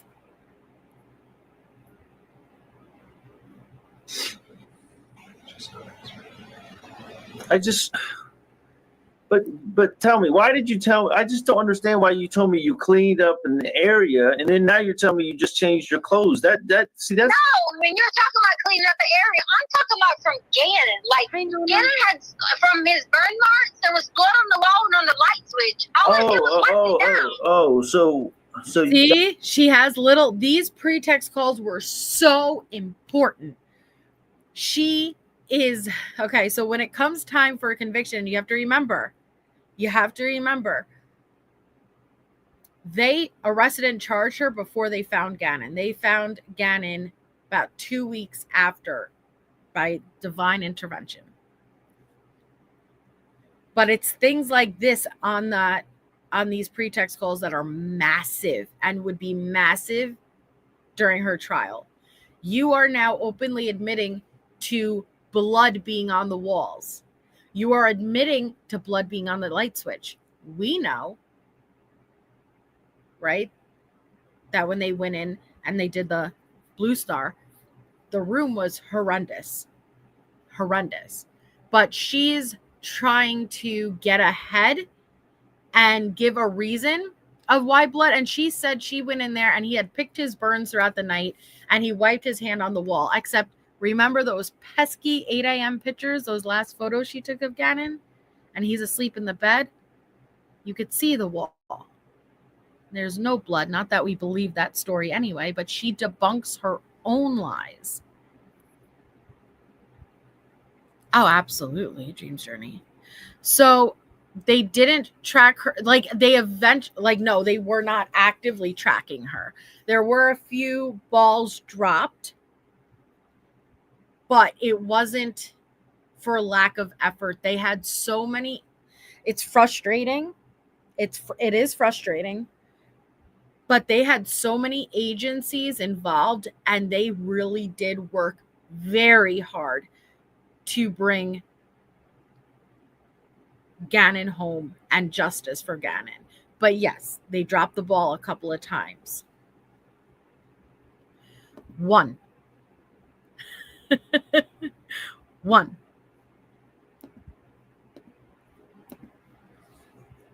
That so you cleaned up whatever Gannon's stuff, what blood or whatever was, right?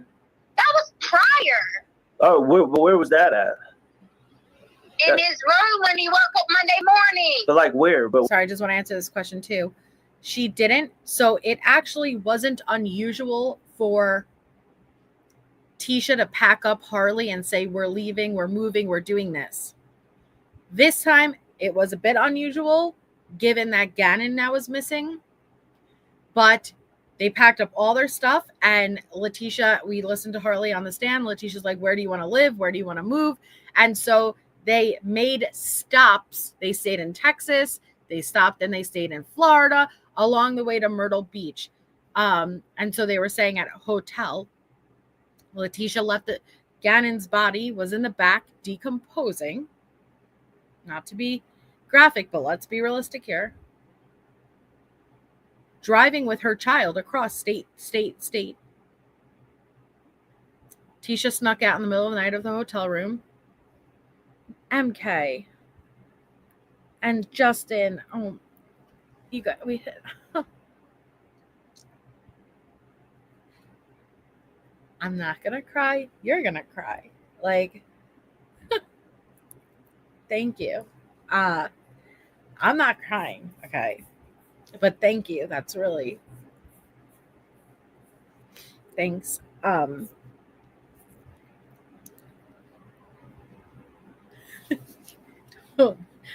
make me emotional. Harley was at the hotel room. She went out. Gannon's body was still in the suitcase in the back of that moving van, and she went in the middle of the night and tossed it off the overpass, most likely believing it was going to land in the water and wash out. But he didn't, by divine intervention. Yes, there are, Tara. There are. All, if you want to jump ahead and listen to them without any context, Alex Erickson and the Word Case Studies, Jen Liu. I'll drop their links here, but their links are in the description also for anybody on replay. They released all of these calls, and then the jail calls, the video visits, all without commentary on both of their channels.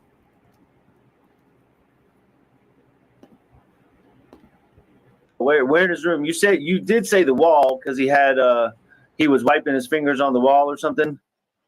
I don't know if he wiped his fingers on his wall. I just know his arm probably hit the wall when he was asleep. Oh, I got you. Okay, all right. So you cleaned that up, okay? Because I never saw that. That's the first I heard of it. So you cleaned up wherever his blisters or his burn mark hit the wall. Yes, Jessica. Did you clean something else up? Light switch from where he touched it. Oh, but that was after you showed it to me.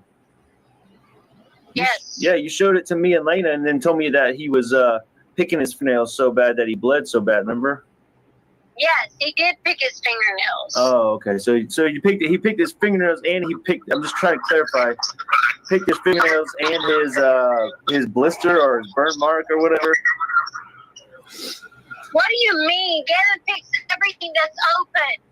Yeah, I'm Why not. are you acting like you're got me on some trial with this? He picks his fingers all the time. Babe, because he picks anything to spit. Babe, you're absolutely right about that. But I don't know why you feel like you're on trial. I'm talking to my wife, trying to figure out the truth. And like I told you before, the truth hasn't always lined up. So I just want to find out all the details so we can find Gannon. That's it.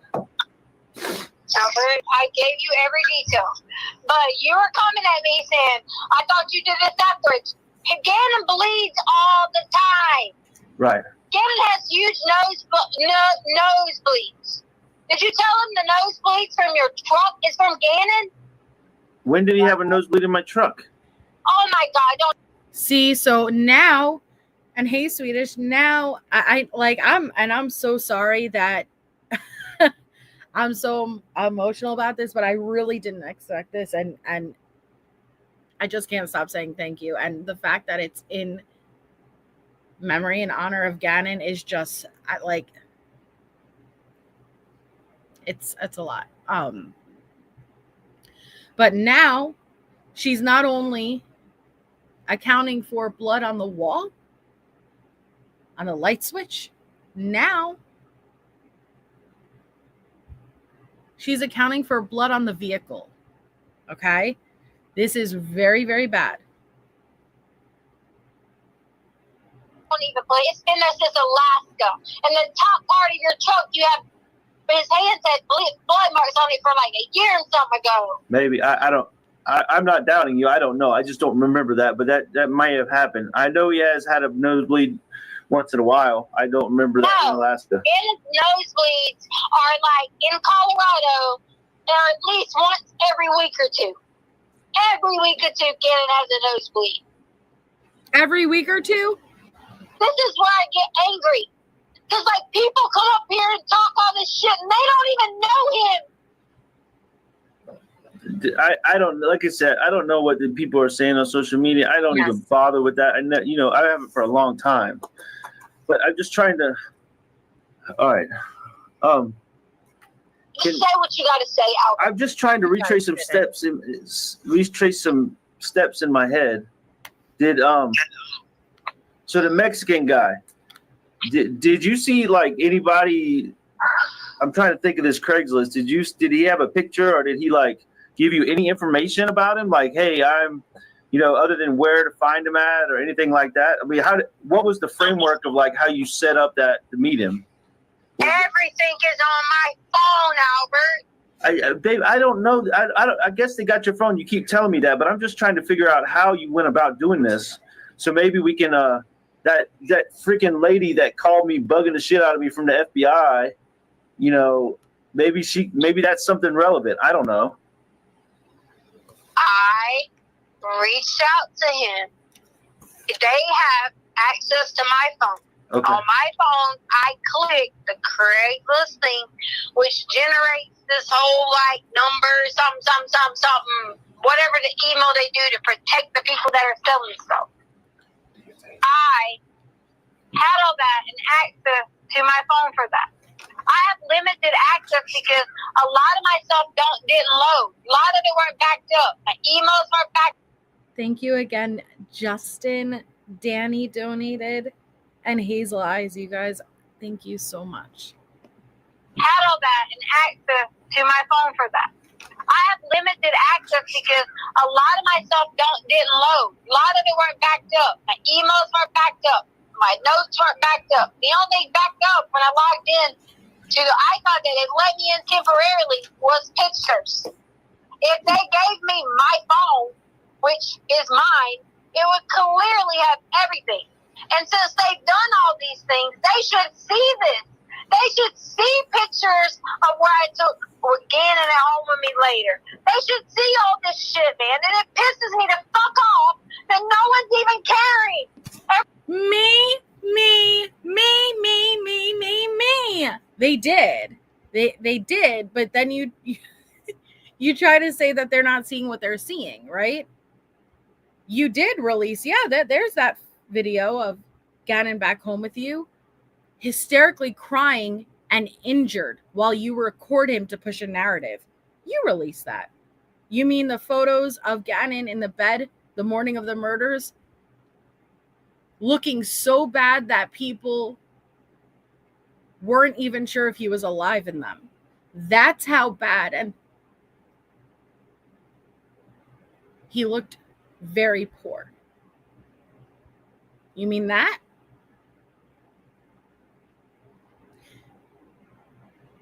Your proof of life photos, right? You knew what you were about to do.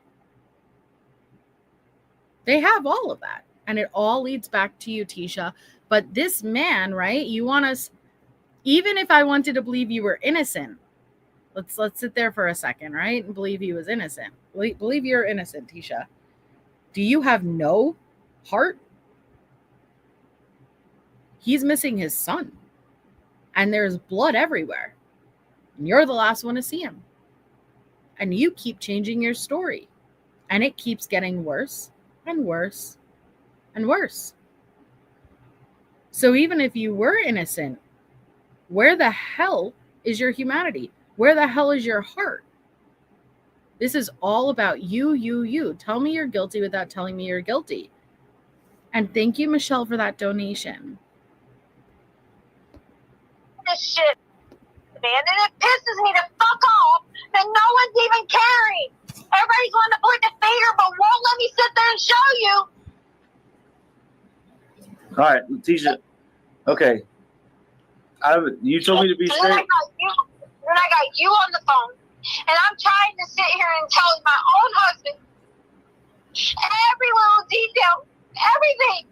You think I don't want my family? All right, Tisha, listen.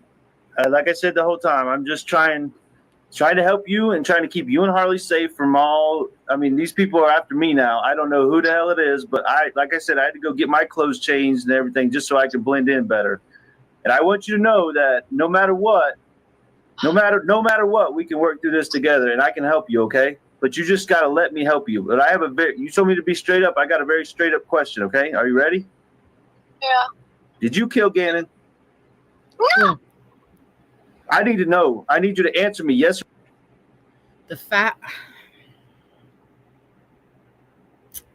And this is what makes Letecia as evil as she is. It was torturing these parents after. And again, I told you, this is the most tame call. This is the most civil call. And yes, Jonesy. And he just flat out asks. And let's hear that deflection. And thank you for the donations, guys. To be straight up, I got a very straight up question, okay? Are you ready? Yeah. Did you kill Gannon? No. I need to know. I need you to answer me yes or no right now. Did I kill Gannon? Did The you? answer is no.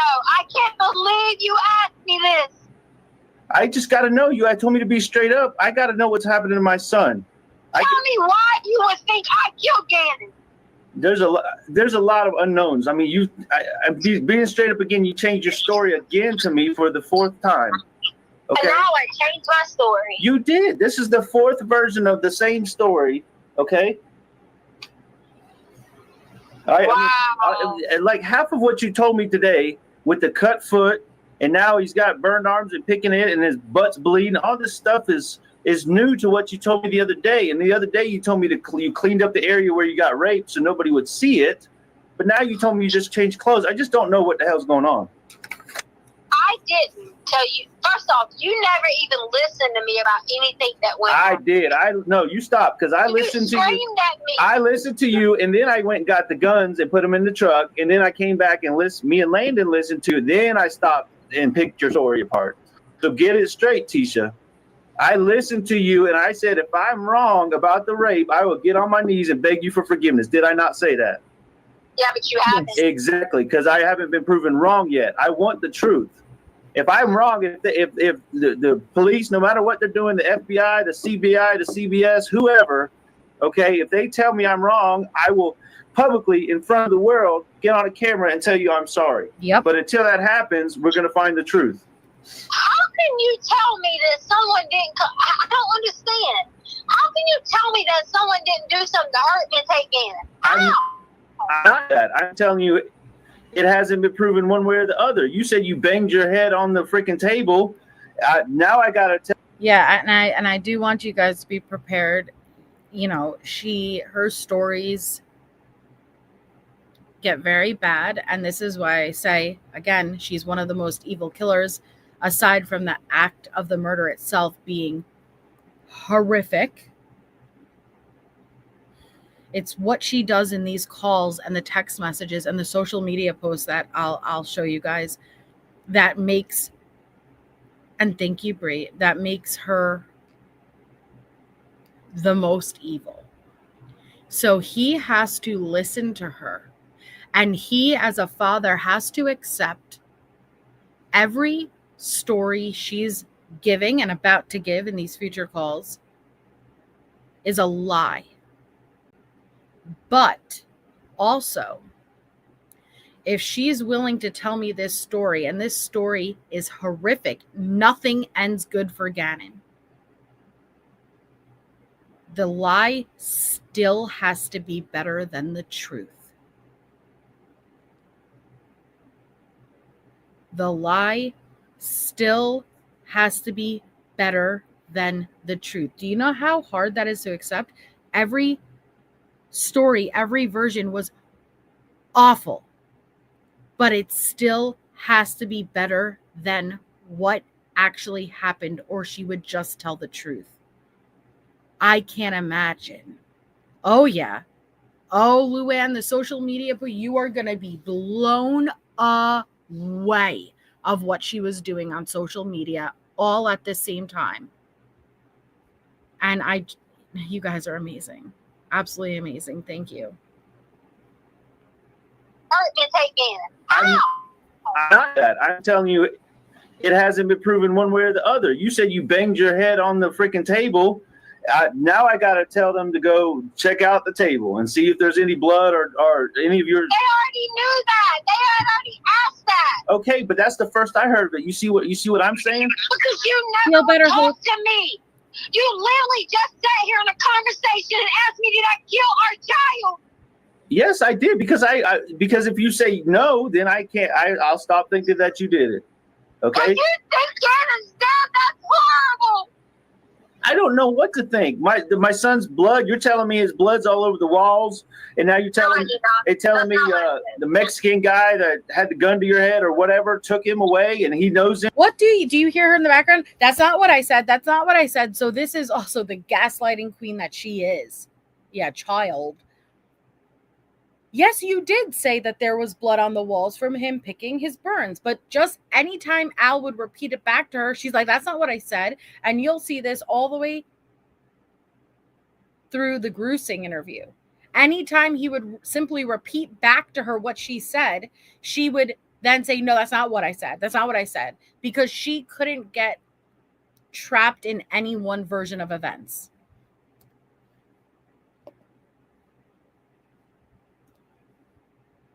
My son's blood. You're telling me his blood's all over the walls, and now you're telling me the Mexican guy that had the gun to your head or whatever took him away, and he knows him, and he could be anywhere. Wait a minute. Hold on. Gun. So where did you get that piece from? That was what. So now you got me twisting all your stories up, because that was from the first time you told me the rape story that he had a gun to your head. And you told me it was your gun. You told me, but you told me it was your gun, so that's fine. I'm not debating the points here. I said my gun. I said the black one. Okay, fine. But I mean, you know, in your heart, I would never hurt Gannon. Yes, I absolutely believe that. But I'm doing everything I can to help you right now. And but Tisha, listen. The thing is, if you don't, but it's not just. I asked you if you killed him. You said no, and I'm sorry. That was a hard question. But if you know anything, or you did anything, or just upset about it, we can work together, and I can help you. But I can't help you if you don't tell me anything. It's just there's so many unknowns, Tisha. Oh my God. I mean, what did anything happen that was an accident that you're scared about? Really? I'm just trying to, Tisha, you know, with my Army training, I'm trained to ask all these questions to get us in a safe place, right? And that's what. And sorry to pause there, but actually, she did kind of shay with even Harley. The implication was there with Harley too. That is what the defense used as reasonable doubt. Like, she never openly said, like, to be fair, yes, she never did with Harley, but she knew which direction the defense was going in, and she sat there and allowed it. So there is no low she won't go. Training, I'm trained to ask all these questions to get us in a safe place, right? And that's why I took the guns out from the get-go. That's just my training kicking in. Oh my God, I really thought, I thought out of this conversation, like, I really thought you were going to be supportive of me. I thought you were going to bring your family back together. And I thought that we were going to talk about everything every single day of nothing but Gannon. That's what I'm trying to do. I didn't think for a second you would ask me, did I kill Gannon? I can't believe that. Well, I'm glad you said no. That gives me a lot of hope and peace. I love Gannon. See? Little slip there. Did anybody catch it? What was the slip? What was the slip?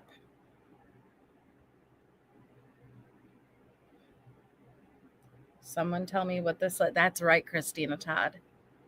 Past tense. Little slips, little slips, little slips.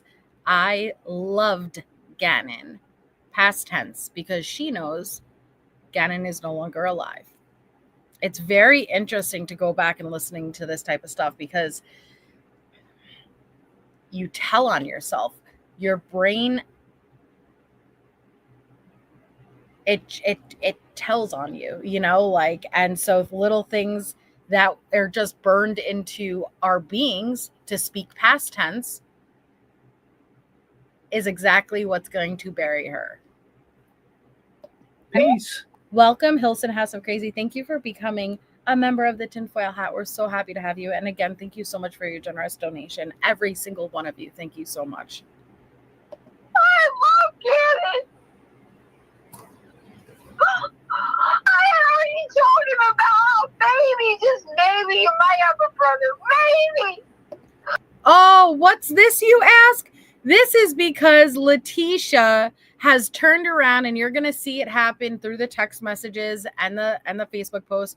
But let me just tell you, she has told Al she's pregnant. She's not pregnant, but she says she's pregnant. And listen to this. I loved Gannon. And I even told Gannon that maybe, just maybe, he was going to have a brother. She's willing to drag Gannon in to such ridiculous lies. He was 11. He was 11 when... Oh, how old was she? 36, I want to say. That, like, that might not be exact. About around there, though. If someone knows, like, I feel like 36 is the age of Letecia at the time. But you'll see in the text messages when we go through them, she almost was using this fake baby in a way to replace Gannon. Like, yeah, Gannon's gone, but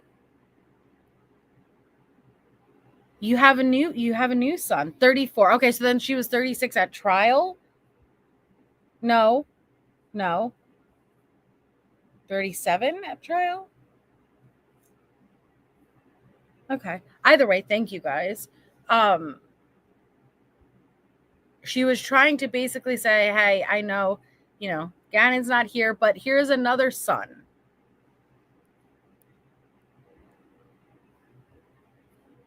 We cried about Kobe. We did a lot together.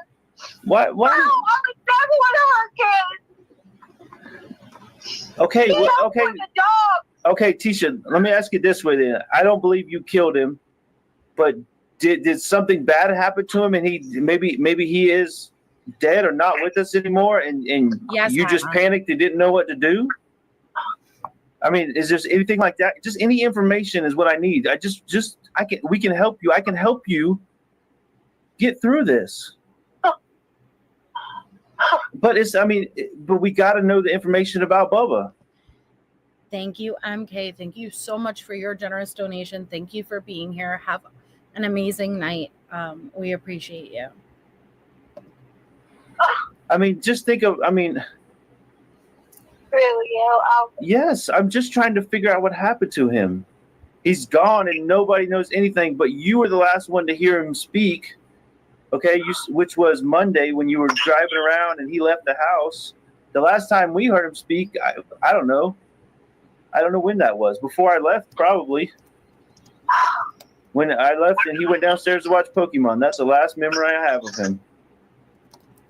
Now, but let me tell you something. People don't have the life that I have.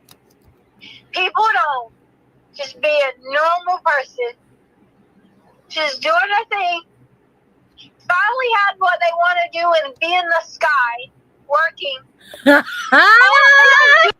Sorry. It's another pointless lie. So Letecia's like, listen, finally, after a life of a dream, I dreamed a dream, I was in the sky. She is telling them that she's a flight attendant. That's what she means by in the sky. And hey, Cosmo, that's what she's saying. You know, I am finally in that sky. She's not a flight attendant. She never was a flight attendant. She didn't go to flight attendant school. None of this is true. None of this is true. Just all of the additional lies that she just stacked on for no damn good reason. Usually when people lie, they lie to get out of a situation, right? Letecia is a pathological liar. She lies for no reason at all. Hey, what's the weather like outside? It's raining. You bring in an umbrella, you walk out, and it's a gorgeous day. What was the point of lying about that, right? Because I'm about to go outside. I'm going to figure that out.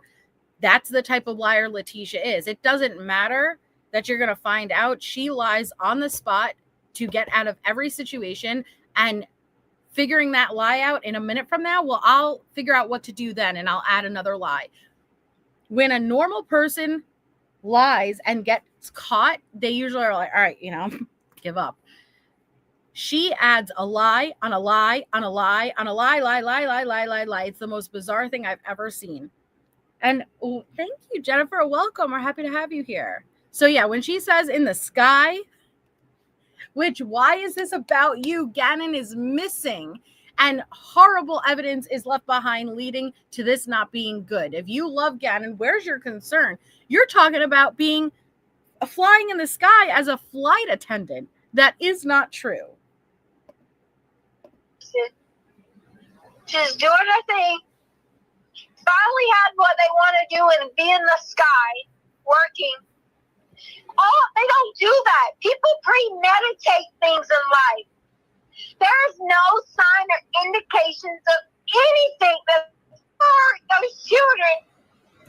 I fought for you. I fought for them. Yes, you did. You fought for all of us. You're right. I'm not questioning any of that, Tisha. I just did an accident happen? I mean, other than the candle or the burn? Accident. I don't know. I'm just trying to ask all the questions. I've worked with children long enough, Albert. If an accident happened, I'm smart enough, I know what to do. I've had plenty of friends who've been in situations where they've been in the classroom. They accidentally dropped the kid. The kid might have broke their leg. You go to the people and you tell them it's an accident and you work through it. Okay, so all right, you also said something that was calmed my heart. Yep. Tremendously about Boba. That basically you didn't premeditate anything.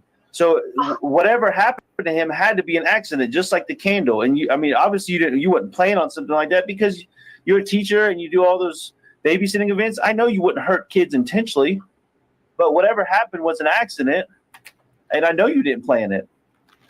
I didn't have anything to do with it. Why are you saying this to me? So he would have had to have died naturally then. Why are you even saying he's dead? I don't know, Tisha.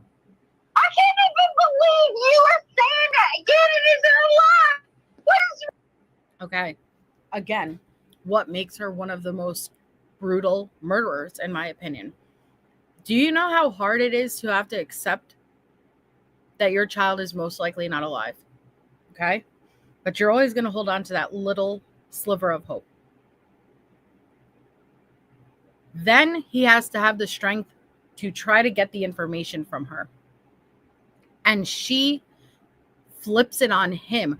Why would you ever even suggest Gannon's not alive? How dare you? You're going to give up hope on him? What's wrong with you? That is the cruelest. I can't imagine anything more cruel than this situation here. It is horrific, and it already had to have been so hard to accept that most likely is the case, and then have her making you feel like you're the piece of crap for even suggesting it when she knows less than 2 weeks before this, she had dumped his body off the overpass in Florida. Dead. I don't know, Tisha. I can't even believe you are saying that. Gannon isn't alive. What is wrong with you? Because it's just none of this makes any sense. I mean, he would have been found by now. Okay, he didn't. All the cameras, all that footage shows him not leaving the house, other than in the truck. And I like I said, I'm just trying to help you get through this. Help me. Yes, help you, because You're trying to help me get through this. Because I am trying to help you. I want to know what happened to Gannon and try to help you and keep Harley safe in everything that I've said the whole time, because that's who I am and you know that. See what y'all think. This is what y'all think. Y'all think somebody's gonna come in here and say something just to appease everyone. But a true person who is completely innocent, y'all can keep beating me down in the ground all you want to, because I didn't do it.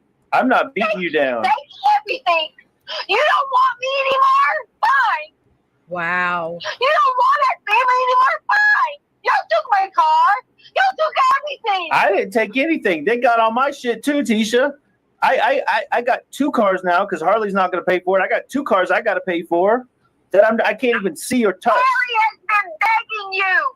No, she hasn't. That I know. Yes, she has. So I beg you every day, Albert, why are you not with your wife? Because you want to be so honest and ask questions. Why are you not with your wife and daughter?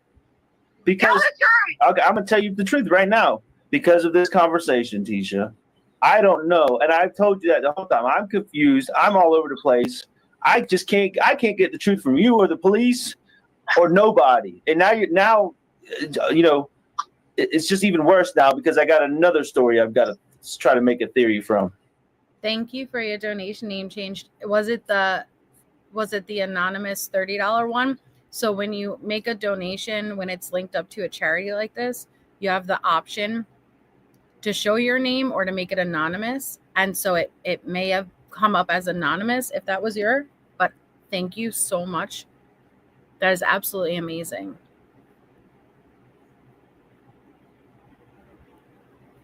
Wait, another story? You have never talked to me.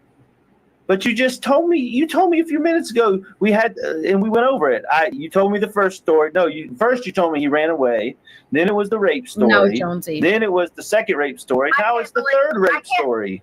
I can't believe you just said the rape story. I'm just. What do you want me to call it? The story of Gannon disappearing. Okay, you told me the first version of that, the second version, and now the third version. I never told you a second or third version. Yes. This is the first time you sit down and talk to me.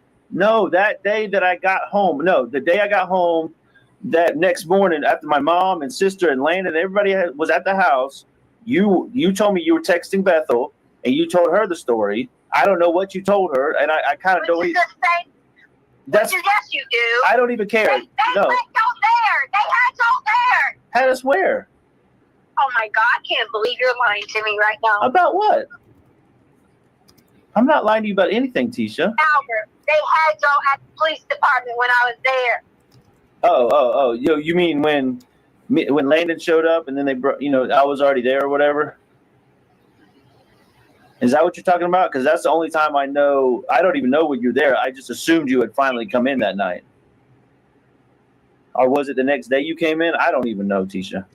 Well, you were there because she was talking to you there. Who was? Bethel. She was talking to me at the police station? Yes. Honestly, most of my talking was with Mark, the other guy that was at Starbucks. So I don't know what you mean she was talking to me. I think I might have talked to. I think I talked to her for like 10 or 15 minutes. I did not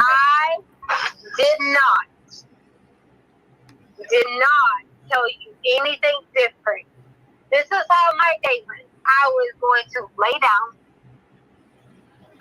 Hey, Tisha, I believe you. Okay. What I want you to answer for me is those simple questions. Did Gannon die and you just freaked out, or was there an accident involved? Did you kill him? Answer all those questions. Those are the ones that I want to know. Okay, I don't care about who talked to who, when we went where. Honestly, at this point, none of that freaking matters. What matters is that little 11-year-old boy is either out there or he's not, and I got to know that. And you're the only one that has any information regarding that. And I gave you that information, and you're not going to look for it. No, but you didn't. You ignored my question. I mean, answer those questions for me. Okay, go. What's the first question? All right. Did you kill Gannon? No. Okay. Did Gannon die on your watch, whether it was an accident or naturally from some injury? No. Okay. Did Gannon have an accident of a serious nature and you freak out and cover it up? No. So the answer is no to all of that. Correct. Okay. Now this is going to be very uncomfortable for you, even more uncomfortable than what I just asked you. But did Harley kill Gannon? Oh my God, no. Okay. Did she? Any of the same questions? Did she have anything to do with an accident, a cover up? Was she involved in this at all with you? No. I haven't been involved either. So so there's a blank somewhere that you have not filled the blank. How have I not filled the blank? So you don't think for a second that someone came in the house again, and you don't think that? I don't doubt that. I don't know what to believe, but I'm not doubting you. I'm just having to ask all these questions. So, I mean, I begged you. I said, hey, let us all be together. Look at me in my eyes and ask me that question. Feel it in your heart and ask me that question. But you gotta look at it from my perspective. Okay, first of all, and I got a couple of things to say, so let me get through it. These stories, just like I've said the whole time, they don't sound legit to me. They just don't add up. They're not true. Something is off from every story because there's different versions. So that's number one. Number two. There's no different versions. I've only talked to you once. Okay. All right. Fair enough. But I mean, there absolutely has been the first version, and there's 4 minutes left. The first version was he went to go hang out with a friend and never came back. Then the version you gave after you did the Bethel interview and you had the carpet guy come, he broke in, assaulted, schmaped, hurt Gannon, took him.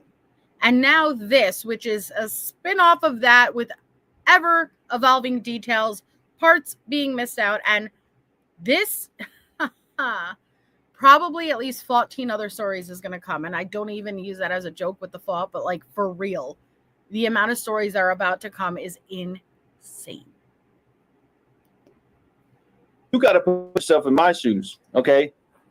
What the hell would you do if this was Harley, okay? And you didn't have all the information. How would you put all these pieces together? So, I mean, you got, from my glasses, how am I supposed to put all these pieces together when I don't even have a third of the pieces? I'm just trying to find the pieces and fit them together. You want me to answer that question? Which one? The one about what if it was Harley? Yeah. Yeah, answer that question. Okay, so as soon as you tell me this, when I get off this phone, I will have my husband and my children together in a home, and our houses will be praying, and we will be on the phone with the detectives, and we will be saying, listen, I support my husband, and we need to find someone over here. Somebody had to see something. Ask them again. I was waiting for a breaking point, but she wasn't breaking. This is going to be the reoccurring theme throughout all of the conversation. So Letecia left on her own with Harley because she was mad that Landon was staying at the house, and she needed to get rid of Gannon's body. But then over time, on all of these calls, it's only going to be, if I give you what you want, then you need to promise that we're going to have our family back together. She even slips and says the 4 of us, when with Gannon it should be 5. Okay. And essentially holds over Al's head. If you want the information of your son, you need to share your bed with me. You need to play nice and pretend to have a house, a home with me, pretend to be family. And it gets really bad. Like, this is the first time she's kind of mentioning it, but it's going to get really bad.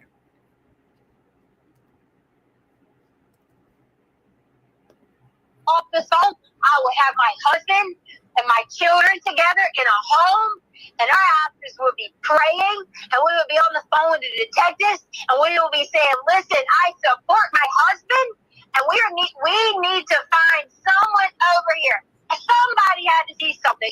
Ask them again. Do something. We will be putting a fucking alert out everywhere. We will be putting a description out everywhere. We will close the fucking borders from Colorado to all of them, up and down 95, because at least the fucking Mexico. 95? What? That shit. Why would I'm you? sorry, 85, whatever. 85? What's the road called? 25. It's an interstate, at least in Mexico. Well, please be careful when you say those things, because then they're going to start looking up and down on the East Coast. Okay? Okay, sorry. And that's not going to help us. Since you know he's not over there, that's not going to help us if they get sent over there. Okay? But you didn't answer my question. How am I supposed to put all these pieces together? You're telling me let's go home and pray, and I've been praying I've been praying nonstop. Okay, but we got to have action too. So here, listen, I got to go, because now I'm freaking. Everybody's going to start questioning me at the house. Where have you been? What are you doing? Are you involved? I'm going to go quit now. So the house. Who are you staying with? Uncle Jeff, and then freaking Veronica. The house? Who's staying at the house with you? You don't want to be with your wife? So the house. Who are you staying with? Uncle Jeff, and then freaking Veronica, and all them that are all over the place. Okay, so.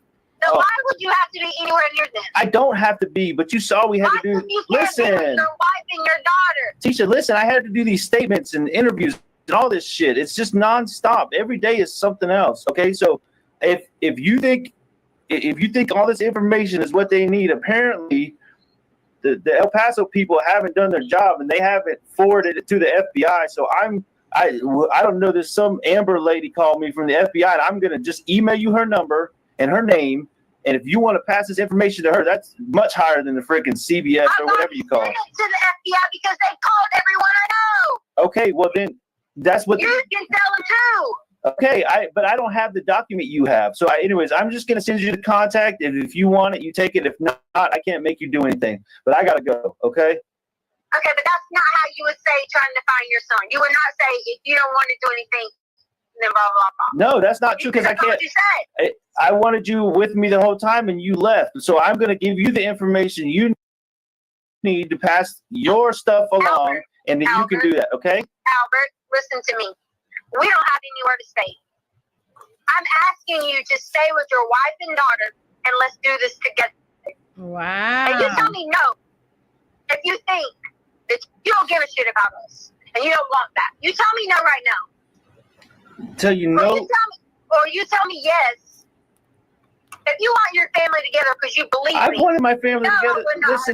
Listen to me. I wanted my family together the whole time. And listen, you're not letting me help you. So I recommend that you get in contact with this Amber lady, because she offered me help and safety, because I told her what I was going through. And I'm sure they'll do the same thing for you, especially all that you've been through with you're telling me about the social media stuff and people chasing you around. You said in an email. So I'm going to send you her contact information. Okay. And then you decide whether or not to contact her to find protection for yourself and get them this information. Okay. But I got to go. Okay. Wait. I got to go, Tisha. I got to go. So you're not going to answer the question. What question?